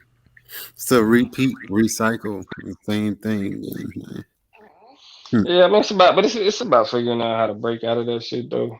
Yeah. Because I mean, it said like what I do is like I kind of attach myself like the way that I push back against respectability politics is kind of more attaching myself to certain things, like things that's you know what I mean, like dismissed. You feel me? Like I feel like when 'cause I think the thing to do nowadays, oddly enough, on YouTube is like kind of tear down black women. You feel me? Like it's just like the Kevin Samuels of the world and like all the niggas that's like hell bent against motherfucking what's it called? Like they niggas that feel like the child support and all that other shit. Like it's so many like all of these other narratives out there that it's just like I'm gonna show compassion in places where it's like you got a reason to be critical of these people. Like these type of people do this or these type of people do that. It's like yeah, and all the demonization of those people reflect more on your character than it does on them, than their situation do on them. Yeah. That's the difference. Yep. And it's just I just wish that it was like where like love like that. So like people showing love to black people showing love to black women. If that sold the same way that being critical of black people did, it we'd be in a different place as a people. So I think it's the social capital of being able to say I'm critical of black people that niggas buy into, and it make like the more positive aspects of the conversation problematic. So like, even when we talk about like this agapic love shit, like niggas was not like when we talk about the ideology that came out of the civil rights movement, we talking about Dr. King and um, Christianity and what's black liberation theology. I don't even know. Yeah, Dr. King. Would that would Dr. King be considered black liberation theology? Yeah, Maybe. yeah, Maybe. You said what, Blue? Yeah, in a sense, yeah, I would have to give him that. I wouldn't deem him as like one of the fathers of it, but yeah. I mean, because it was yeah, because it's based around like church and Christianity. And so we don't really look past that. It's like like spirituality aspect of it. You know what I mean? We don't really go to, and then we compare it to like, well, then you got Malcolm X. It's like these things get like once you put certain like code words in, then the conversation always turn out the same. And that's where it get hard. So like you put, Dr. King, or if you put, for example, civil rights movement and love, you automatically gonna get Dr. King, Christianity versus Malcolm X, Nation of Islam, violent, Yeah. non-violent. You know what I'm saying? Yep. Like it's all of the algorithm kind of fills in the rest, and like this is the algorithm that work in people's mind to fill Exactly. in the rest. Yeah. You know what I mean? And so it's like that's the like we don't like Diane Nash. That's her name, right, bro? Yeah, that's Yeah, it. Diane Ash. Yeah, Yeah. don't we don't let nobody talk about Diane. Like she's not like Diane Nash, Bayard Rustin. Like it's names of the civil rights movement that we don't hear about because it didn't fit with the narrative. Yeah. It didn't sell like civil rights. The civil rights movement sold. You can make movies on that, but it's a reason why they can make movies about Malcolm X and the Black Panthers, but not Medgar Evers, for example. You know what I mean? Like the shit gotta be sexy. Like it gotta sell. Like we gotta be able to make it make sense on a t-shirt, right? Like we can make movies about Fred Hampton because he was killed when he was like a youngin. You know what I mean? But we don't. But Right. you know what I'm saying? That we don't talk about Medgar Evers getting shot and having the strength to drag his body from his driveway to his front door. You know what I'm saying? When he's found by his family. You feel me? Like this is like well, like those type of conversations ain't had because it don't fit with the programming. And and we ain't trying to disrespect. I don't think, but it's disrespectful when we do that. You know what I'm saying? When they not, mentioning the life. And it's like, we allow them to show and to present us the same faces every February. You know what I'm saying? And it's That's like, why this system so messed up, bro. Like just the fact that they, I get like the recognition of Black history, but the way they portray it, like it's always negative, like, or it's always like we're incompetent, we're weak, or you get what I'm saying, based on all the people they will show or advertise. Like, like you said, political plug. Like they're not gonna show like the hardcore hitters. They're not like Malcolm X was, but they don't really show like his deep speech though, like that. Like international wise on TV.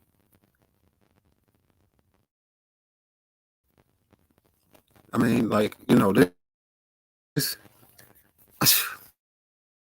Like I said, man, I'm happy just to be on the show with some brothers. So, like, because the way I see it, like, if our people don't realize, like if it was like just a few of us left on the planet, like, let's just, hypothetically, like, say it's 100 of us, that's it. Like, the rest, something happened, or the pandemic, they made a plan with the vaccines, and unbeknownst, they gave you the vaccine, by trickery, telling you, oh, it's good for you, and blah, blah, blah. And then a lot of people died from this, deception. And then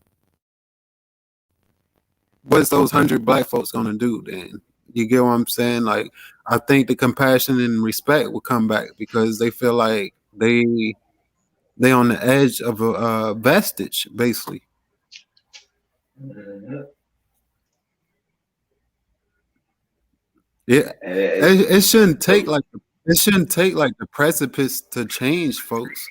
It just should take like the self evaluation. Like that's why I say individual level, and then if people can do that, like when we see that, like that movement and that character, like how you like project yourself, I think right. it will help us all in totality. Yeah, and more segments gonna be done like this. Be on the hunt and find some more of the unfamiliar names and the unfamiliar faces of the movement and kind of bring them out to light.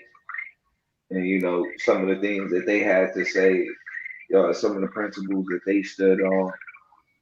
And, just to kind of give them, especially in the YouTube age, like now we are the media, and so You know, you can't expect for the old media, as my boy Ego and Dante Boxing Nation call it old media. We definitely can't expect for them to what I mean to do the job of new media.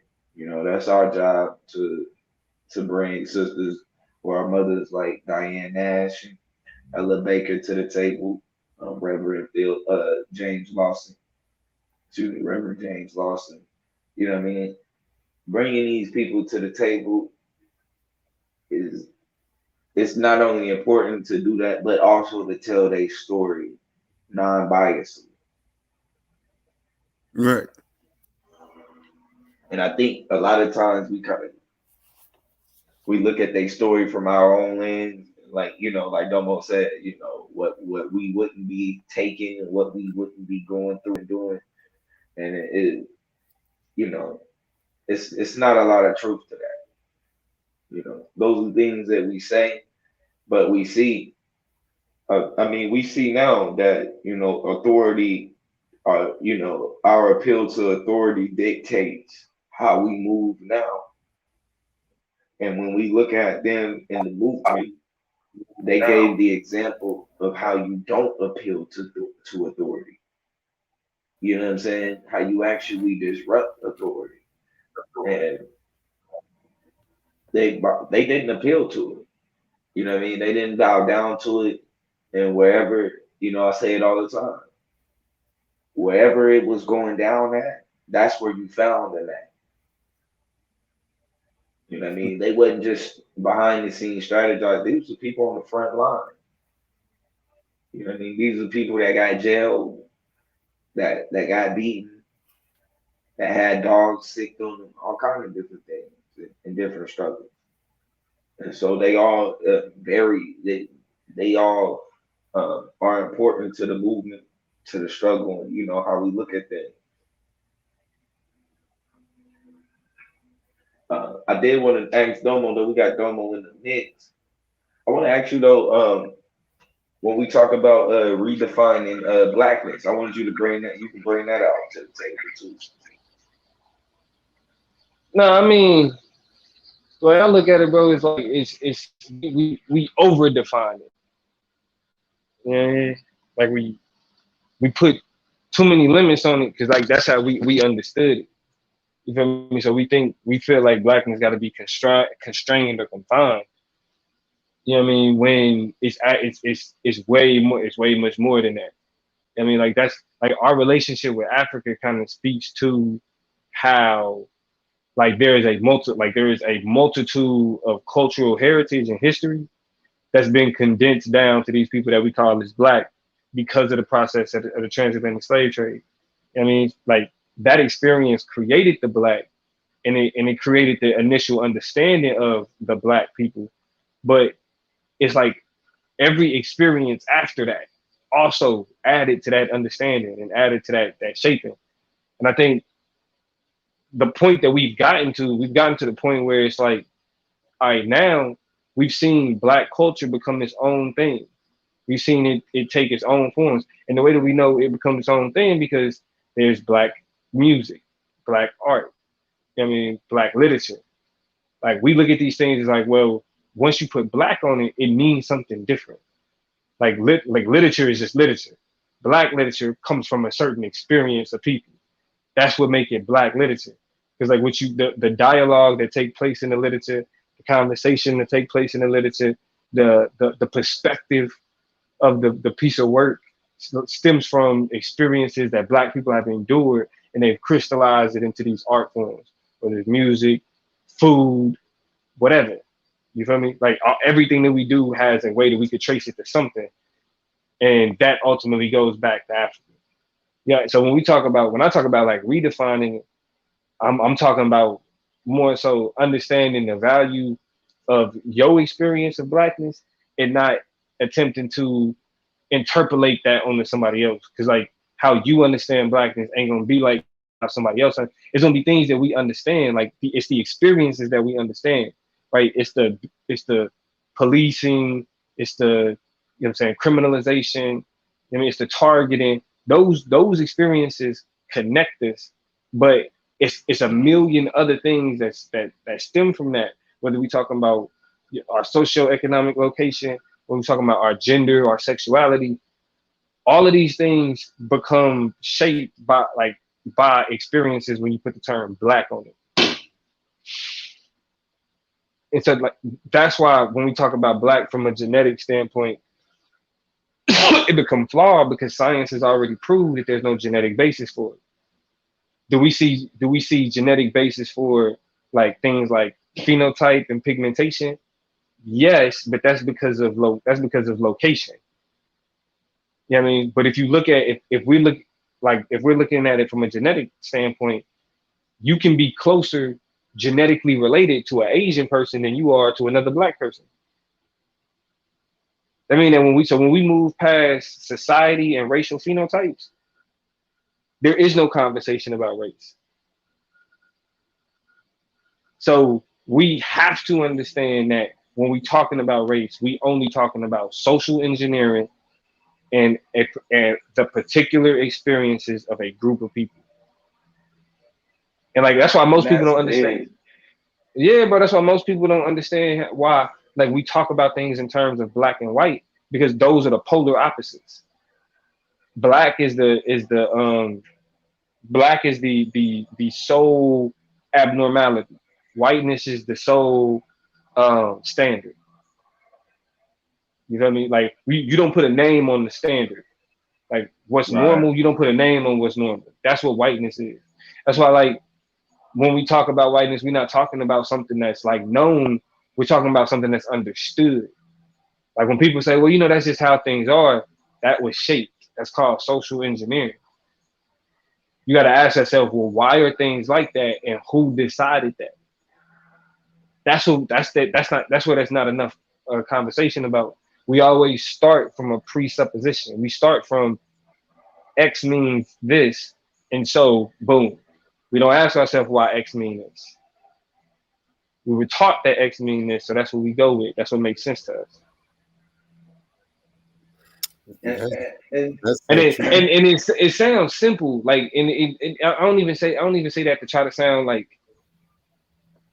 you know, I'm not like this, you know, I'm not trying to sound deep or nothing. You feel me? But like it's something that's extremely simple, but it's so ignored in a lot of right. conversations that it's like it's not as simple as you think.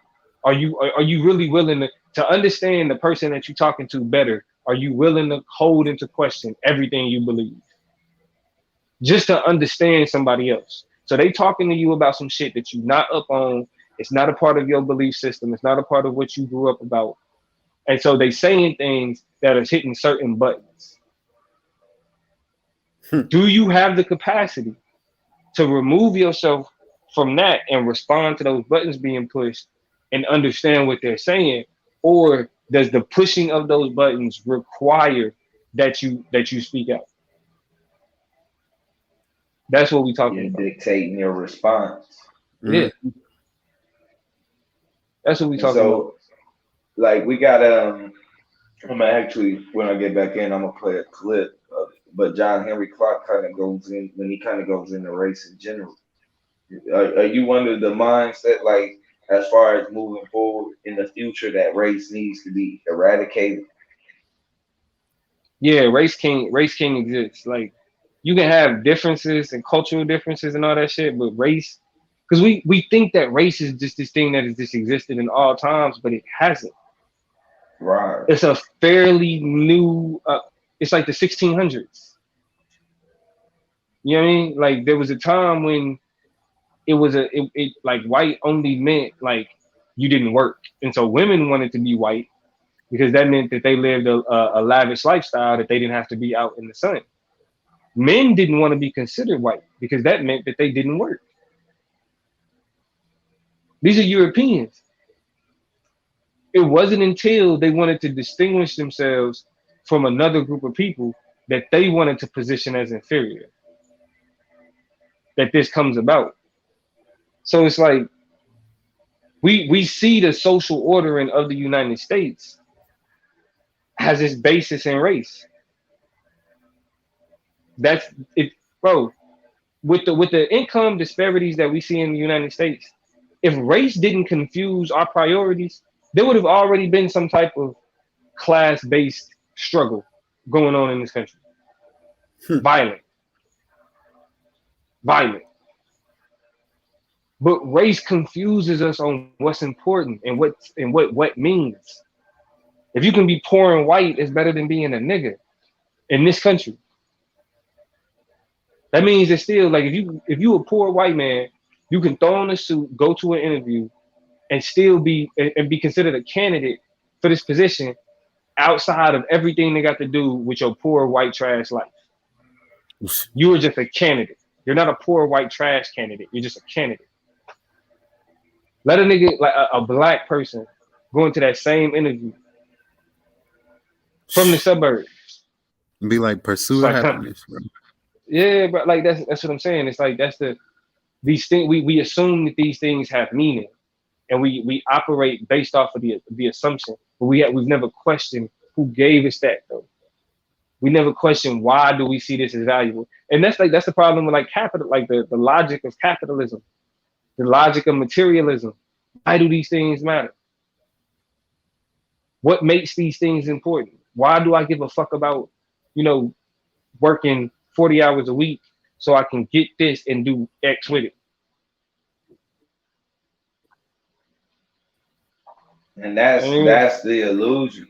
And and that's because when I was talking about earlier, like the Doritos and you know what I mean, the amusement parks and different things. Like even if you people who don't even eat McDonald's, the comfort of knowing that it's a McDonald's in every block that they turn, it kind of it furthers their comfort in participating in, you know what I'm saying, in or even trying to further capitalism.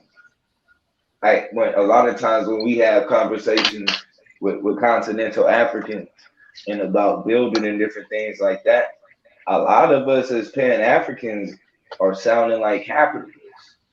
You know what I'm saying? Going back into Africa. And it's like, well, you know, are we setting up something that's sustainable or are we setting up something that's going to create animosity amongst us and the natives? And it's like, we're not really, like, we should be going to assimilate if you're going, not to, you know what I'm saying, to draw attention to yourself. Like, the whole point is to, like, we getting away from race. Like, that's what helps us. And I think that's what makes Africa important and being able to get away from race is because it kind of gives you, you know what I'm saying, it allows us to kind of blend back in and become, you know what I'm saying, re-become the people that we were. And now you can choose. You can make a decision on who you want to be. You know what I'm saying, going forward with your family line and different things like that. But you know what I mean, whether moving or staying here, Africa does kind of play a role in how we, you know, redefine or move past race. Yeah, I going mean, back. I think moving past race is something that I think I think are like there's a generation that's gonna be able to do it, but we can't though. That's the problem. Right. Like we got to create a world where it no longer matters, but it has to matter to us. Like that's the sad part about it because like that's the system. You know what I'm saying? It doesn't matter because it's like, well, we make it important. It's like, nah, like that's the ordering system. When we talk about why we are, well, why do we get treated like this? Because of how we are, like the when you talk about stereotypes in the brain, it's pretty much like uh automatic shortcuts. You can't help it. Like the brain automatically functions off of the first thing, like the first set of information that it gets. And then when you socially engineer for like skin color to mean something, lip size, nose size, hair texture, when those things have already been coded, once that code kind of coalesces, once it comes together, you already got the meaning that you operating off of. We gotta beat that first. Like we can't just be like, well, because it's a social construct and it's not real, then we're just gonna move past it. But the people that you're responding to, not though. Again, this is where we talk about race being an experience. When you experience other people, when you go out into society, the society is still going to treat you the way that it's been set up to treat you, regardless of what you think about yourself. That's why I mean, even with the criticism that people have of W.E.B. Du Bois, that's what makes the double consciousness so important. That's what Black people we have a fractured mindset. We have two identities within us. The identity that the world creates and the identity of who we think we are.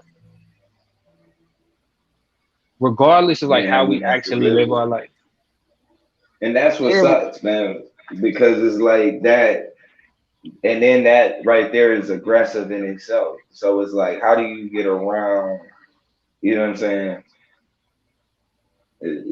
That's what makes it kind of something that's difficult to get around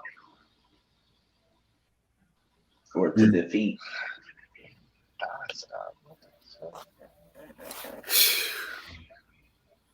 Like yeah, bro.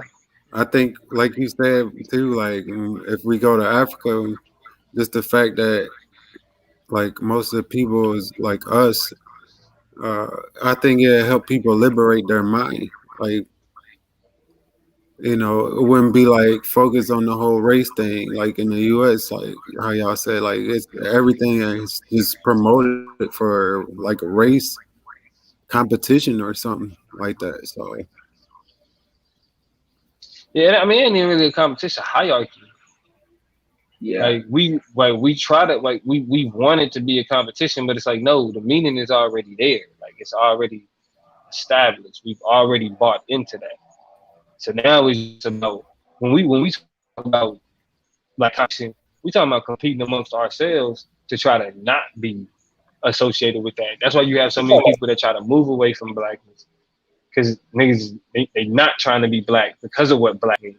Like even I mean like I feel like Moors for example are I don't think they're insidious in their attempt to be like we not black.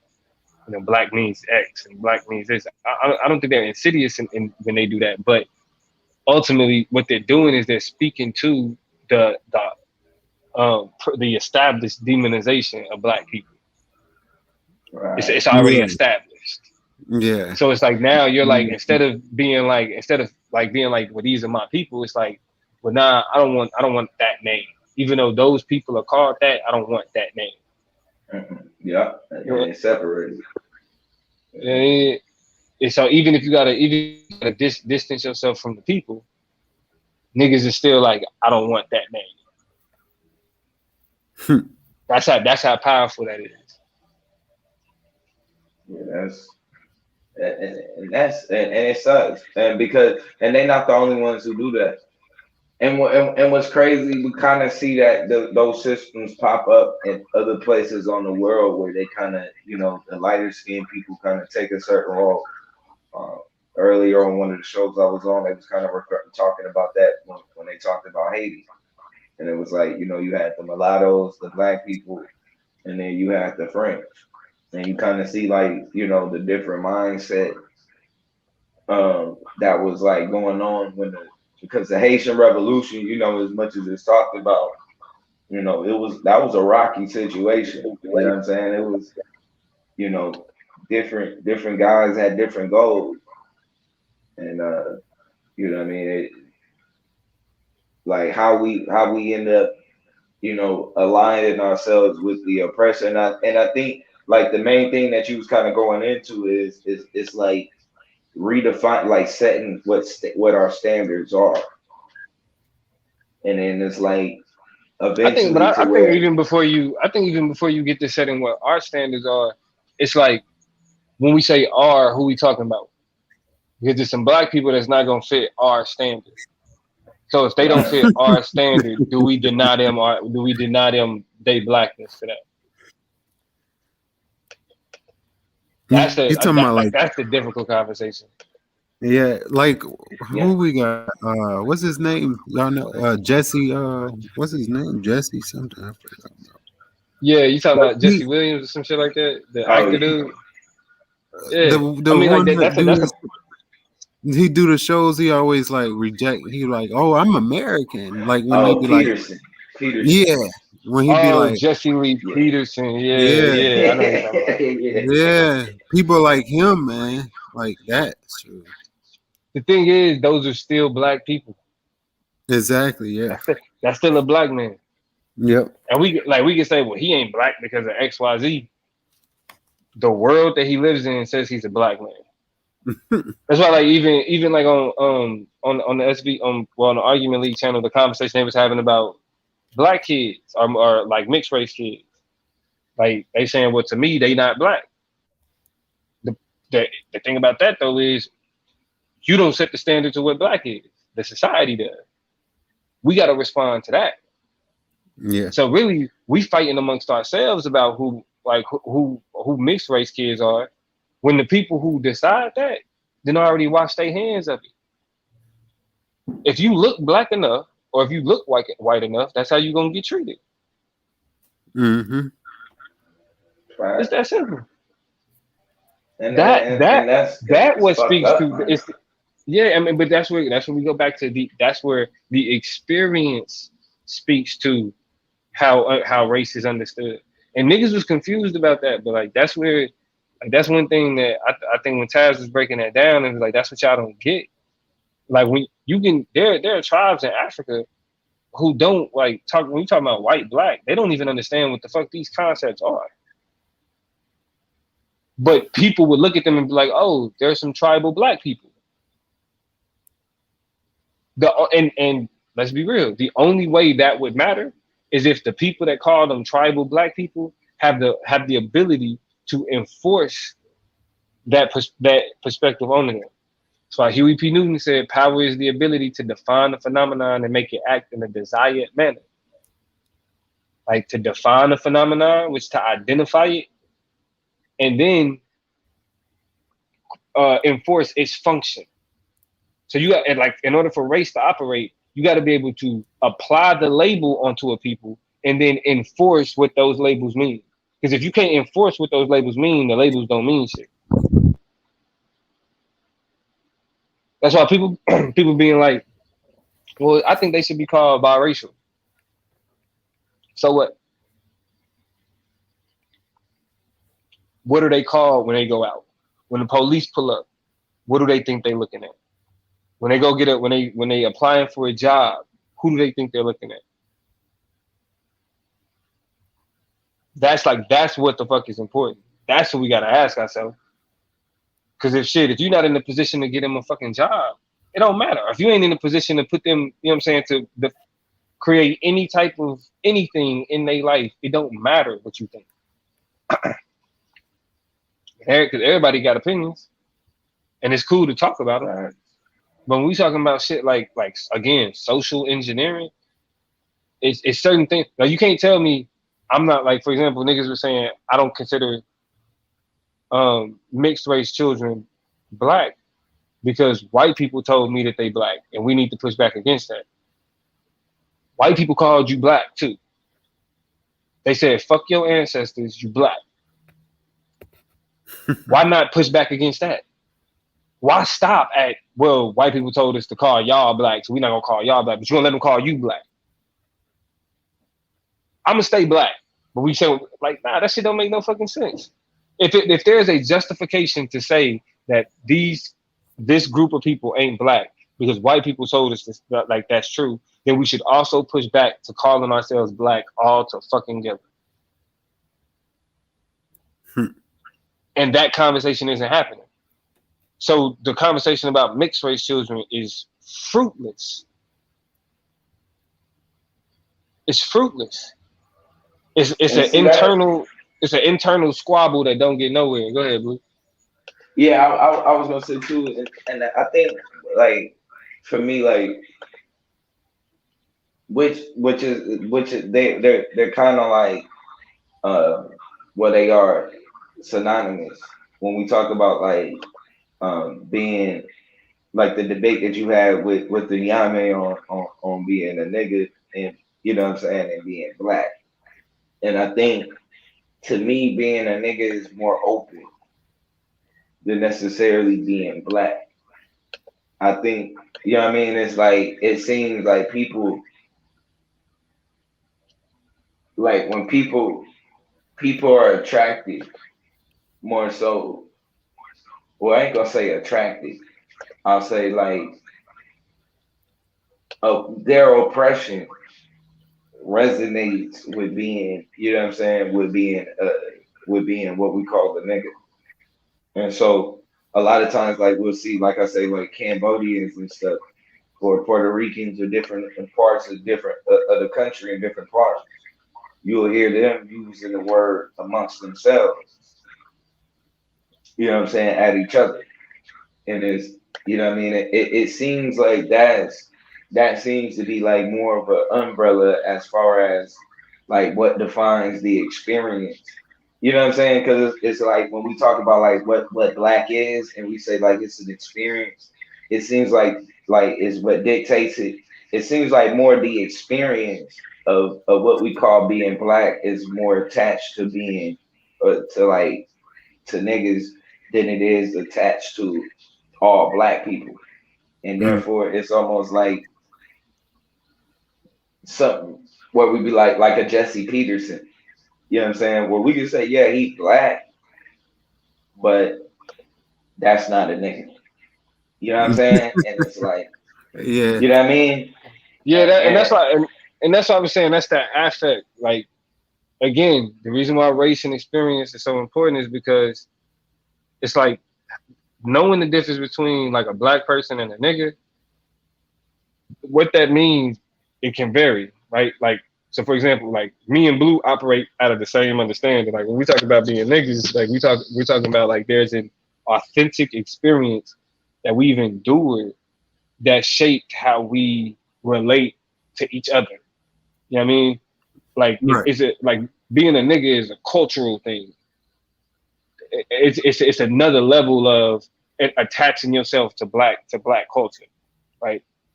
And it's something uniquely important about that because again, it's embracing something that respectability politics tells you you shouldn't. And again, respectability politics is shaped by whiteness, white supremacy, white people. So when we have people like trying to understand the difference between, because like even being a nigga doesn't always mean a good thing. Like with Chris Rock, when he talk about like the difference between black people and niggas, like he's like black people do this, niggas do the worst shit. You know what I'm saying? And the thing about it is he wrong? No, he not. Right. Cause like when my partners piss me off, the first thing I'll be like, niggas, bro. Like it's like you can't do shit with niggas. That's the first thing I say that shit. But my relationship with niggas is that like, yo, that's love. That's what I'm talking about. I'm talking about the people I love. I'm talking about the people I care about. But I Yeah. could also be talking about somebody I don't fucking know at all. Somebody random. That nigga, it's some niggas over there. I don't know them niggas. I'm just calling them niggas. I could be talking about white people. That's how culturally entrenched the word nigga is that it's you see these type of words in different languages and I'm not a linguist so I don't remember what they're called but it's like they're words that like people just use to just describe shit. You know what I'm saying? Like just to describe shit. Like it's just I don't really know the name for it but I'm gonna just call it this. Like how dude comes off as masculine but it like you not necessarily talking about a man when you say dude. That's how nigga is. Nigga is everything. Nigga is anything. And the only way that you understand the complexity of its linguistic usage is by being a nigga. Cause then it don't make sense to nobody else.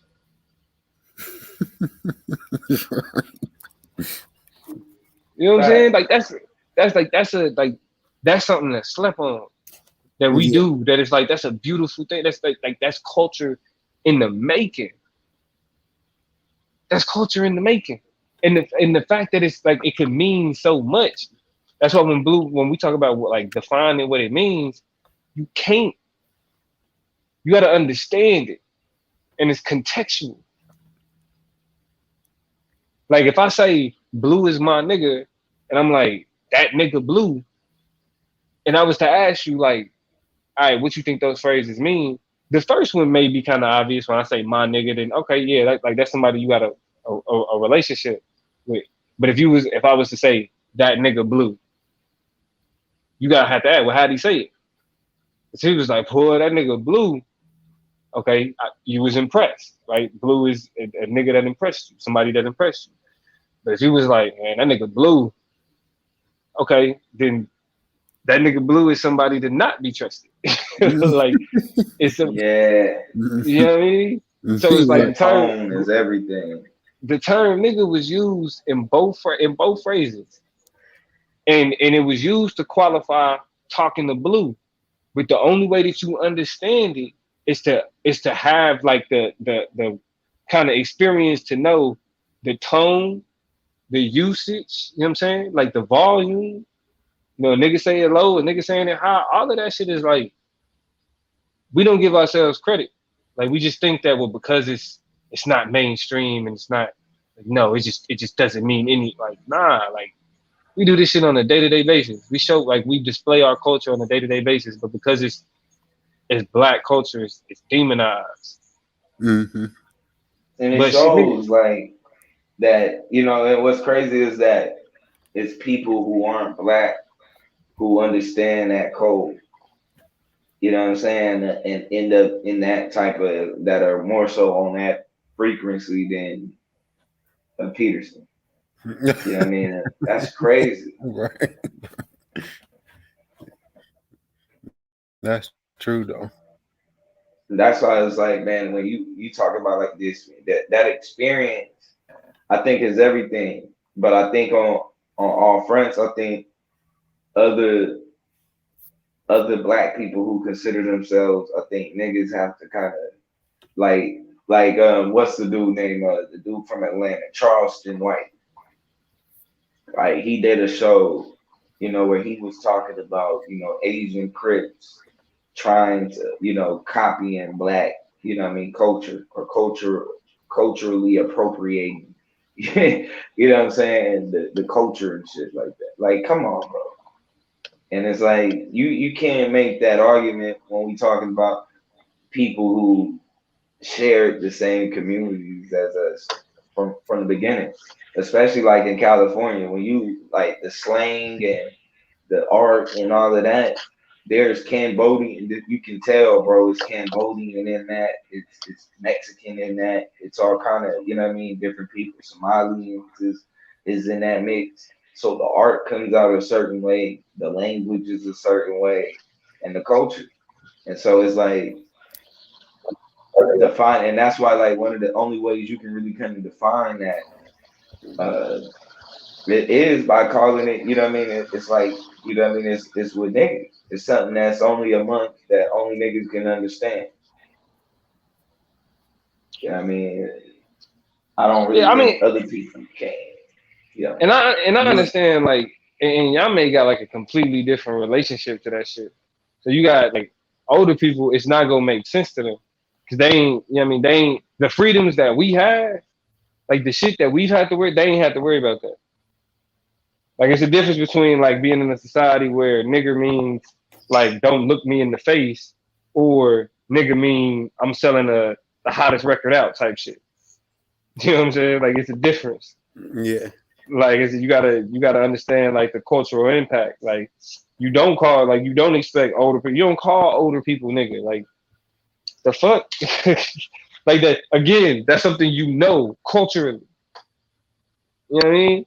You don't call at least to their face. Some niggas be like, that old niggas, bro. Like you know what I'm saying? But at least to their face, you don't call them old niggas to their face. Well, and that's niggas with respect, cause some niggas ain't got no sense. Yeah, nah. But just for the sake, but for the most part, you kind of understand that code. Like, nah, I don't go that direction. You know what Nah, I yeah, mean? you don't do that, bro. You don't do that. Right. Yeah, That man. is crazy though. But man, this is I want to give this some replay value, so everybody get they closing statements out, and I'm gonna shut it down. Yeah, I mean, I appreciate it, boo. I mean, you need to do more streams like this.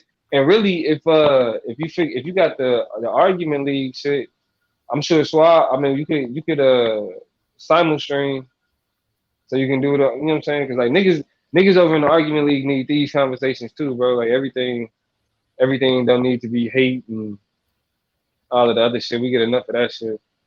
Um, but yeah, I definitely I appreciate the dialogue. Uh, Again, as a nigga, I'm trying to keep my energy right. I got what I'm saying, the debate coming up and everything. So I want to be on my P's and Q's, and I don't want to get distracted by silly nonsense. So it's good to have these type of streams to kind of, you know what I'm saying, focus on the nigga humanity, because when you dealing with niggas on the computer screen, like humanity kind of go out the window because it's like a shortcut in the experience. You just a person on the other side of the computer. So we lose sight of that sometimes. So I mean, this is one of them good streams to kind of remember, like, yo, we dealing with people when we dealing with this computer shit, and we need more conversations like these. Yeah, I definitely think it's a something we got to bring out, and I think too, it'll help when we over there just to kind of like make sure that we are uh doing shows that actually have a topic. You know what I'm saying? That can kind of direct the conversation a little bit. I think. Yeah. You know what I mean? That I think that'll definitely help. It'll kind of stop us from. I mean, we still gonna argue, but it kind of limits what we arguing about. You know what I'm saying? Oh As yeah. opposed to we get Yeah. caught You up in all kind of shit. and all kind of silly shit. You feel me? And Yeah, all kind of silly shit. So yeah, I appreciate the stream, bro. man, no problem. Titus B, man, you got anything else you want to say, bro? No, I mean, we touched up on a couple of things, and I appreciate you throw me on the show. Like, shoot, I wasn't doing nothing, man. I was just on here browsing. Shoot, I figured to hop on because I seen you on here. You support my channel. I seen your what's her name, or something like that. I seen her channel. So, Oh yeah, but Bijo. Yeah. Yeah, I appreciate that, yeah, sister. She definitely let me on and shouted out my yeah. channel, man. Political plug. He spoke on a lot of things. It's like the whole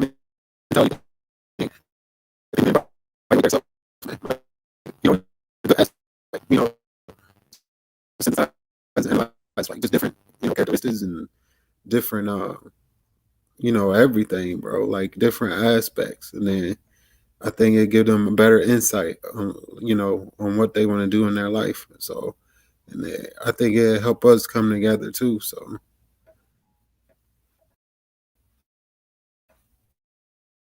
but yeah, yeah. That's Yeah, that's most definitely. Like I said, man, you are appreciated. Domo, the political plug, came through. Um, Let me see if I can wanna drop his show in.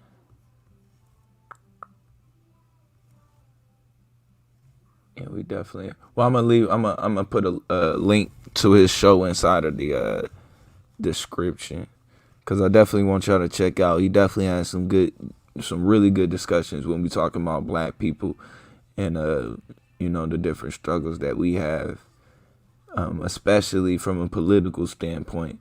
Because we need people that are in that realm that not only understand politics and how it affects us, but are also in a predicament to where that they can use it also to kind of combat the things that we are up against. And so these things are important, man. I say that over and over again.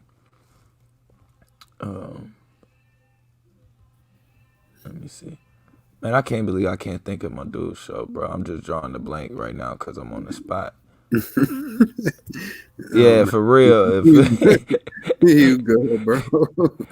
Hey, is his name like the same on the YouTube, bro? Like maybe I can like just Oh, search or something. man, I think it is political. Oh, Well, I know that's his. that's probably his nickname on here or something like that. I don't know. Like his. I think that's like his Instagram Oh, okay, I got you. and also TikTok. I know he do. He said he upload a lot of stuff on TikTok also. Let me see.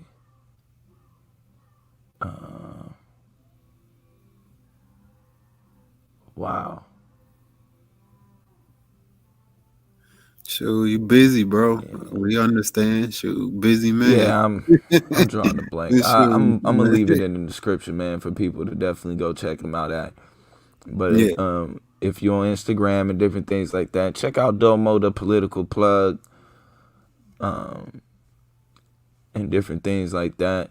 Like I said, man, I appreciate you though, Titus B, man. You showed up, you showed love. Northern Bella showed up, showed love, Shay love. The Bible gives life. Let's see. Mongo Slade. AOI definitely showed up and came through. And all of those who didn't comment, all of y'all are definitely appreciated. And so, with that being said, man, y'all know how we get out of here when we get out of here. I got some music for y'all. If y'all, those who want to stick around, we got the first impression, and then, flesh and blood, and we out of here. So if you are listening to this, remember, together we are Babel. Let's build.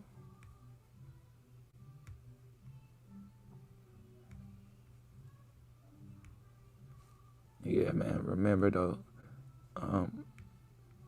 do some research on the civil rights and, understand there was other people that was involved in that movement that deserve respect. Peace.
My fault, family. I guess we lost signal.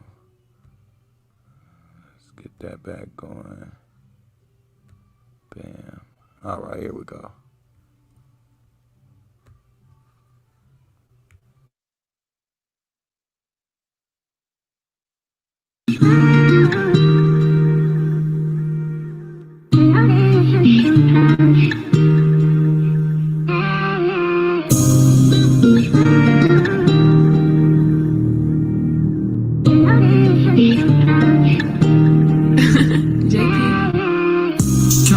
Still letting the blossom slow. Still learning from the lessons I ain't letting go. I'm just confessing my depression, I need medical. I wanna get it till it turn into a vegetable. I wanna think about all this shit that I've been stressing on. It ain't helping, it ain't healthy being left alone. And it's time to be ain't gone when it's coming home. And I've been writing all my loans for the extension.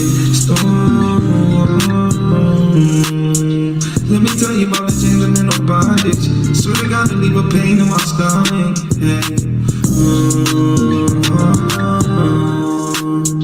Wild boys die young. Wild boys die young. At the bottom, no amount of full message.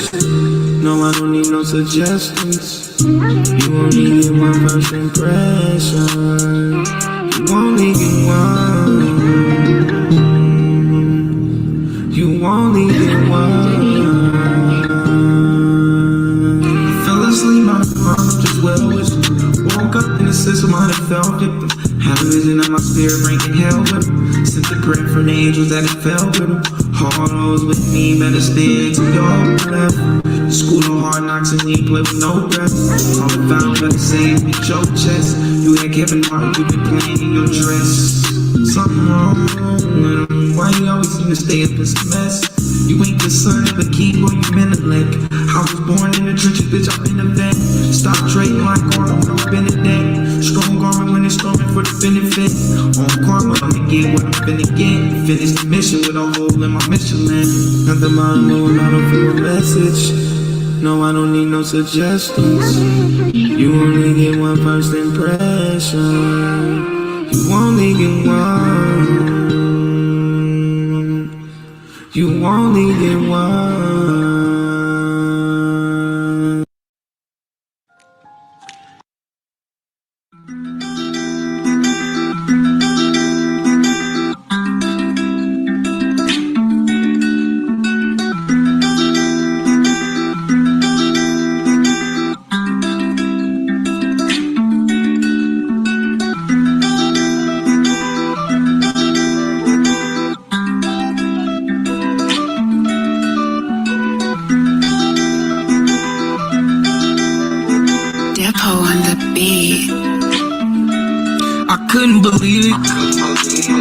Even when out of eye, and I still couldn't see it. This is much deeper than flesh and blood. Nigga, we fighting demons. Been double dared by the devil, and I'm still undefeated. Now you get to watch me get it up out of the mud. I couldn't believe. Even when I was out of eye, and I still couldn't see it. This is much deeper than flesh and blood. Nigga, we fighting demons. I've been double dared by the devil, and I'm still undefeated.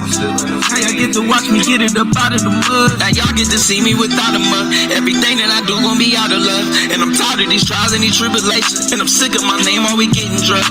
But no, I ain't budge. All of this money and you not pursuing it. All of this time you don't know what to do with it. Counterproductive and counterintuitive. Why you be acting like you already new to it? Straight from the gutter, boy, we getting sewer. As soon as we get it, you know we gon' move it quick. All of this money I made from the block. Get out the game and invest it in stock. Bought me a whip, get the rest of it up. When you saving no stuff and it messes them up. When we'll be fine, but we stay on our grind. All of my niggas is stepping it up and they foot on our neck and no letting it up. We level the playing field, even the battle. My son is a scientist, he's splitting at us. Need us more geniuses, I know we got them. I know it's in us, I'm bringing it out. I know I ain't perfect, I'm making them out. On Capitol Hill and I'm bringing them hollers. The path that I'm on should nobody follow. I couldn't believe it. Even when out of eye, and I still couldn't see it. This is much deeper than flesh and blood. Nigga, we fighting demons. Been double dared by the devil, and I'm still undefeated. Now you get to watch me get it up out of the mud. I couldn't believe it. Even when I was out of eye, and I still couldn't see it. This is much deeper than flesh and blood. Nigga, we fighting demons. I've been double dared by the devil, and I'm still undefeated. Now y'all get to watch me get it up out of the mud. We fought hard on this road this longer. Fighting each other won't make us no stronger. Honey, this nigga's been fighting this hunger. I'm at my worst and ain't getting no wronger. No change of signs, I'm making it through. I flip a chair or a table or two. They won't believe what I'm able to do. I'm making these moves, but this a new movement. My dog at the gate and all praises and newbies. I'm getting too late and my boat pack with doobies. On my way up and I break through your roof and shot for the moon and it made me a star. Got so much drive I can make it tomorrow. So can't promise the day that I'll make it tomorrow. Every time that we make is to pay what we borrow. It's to pay what we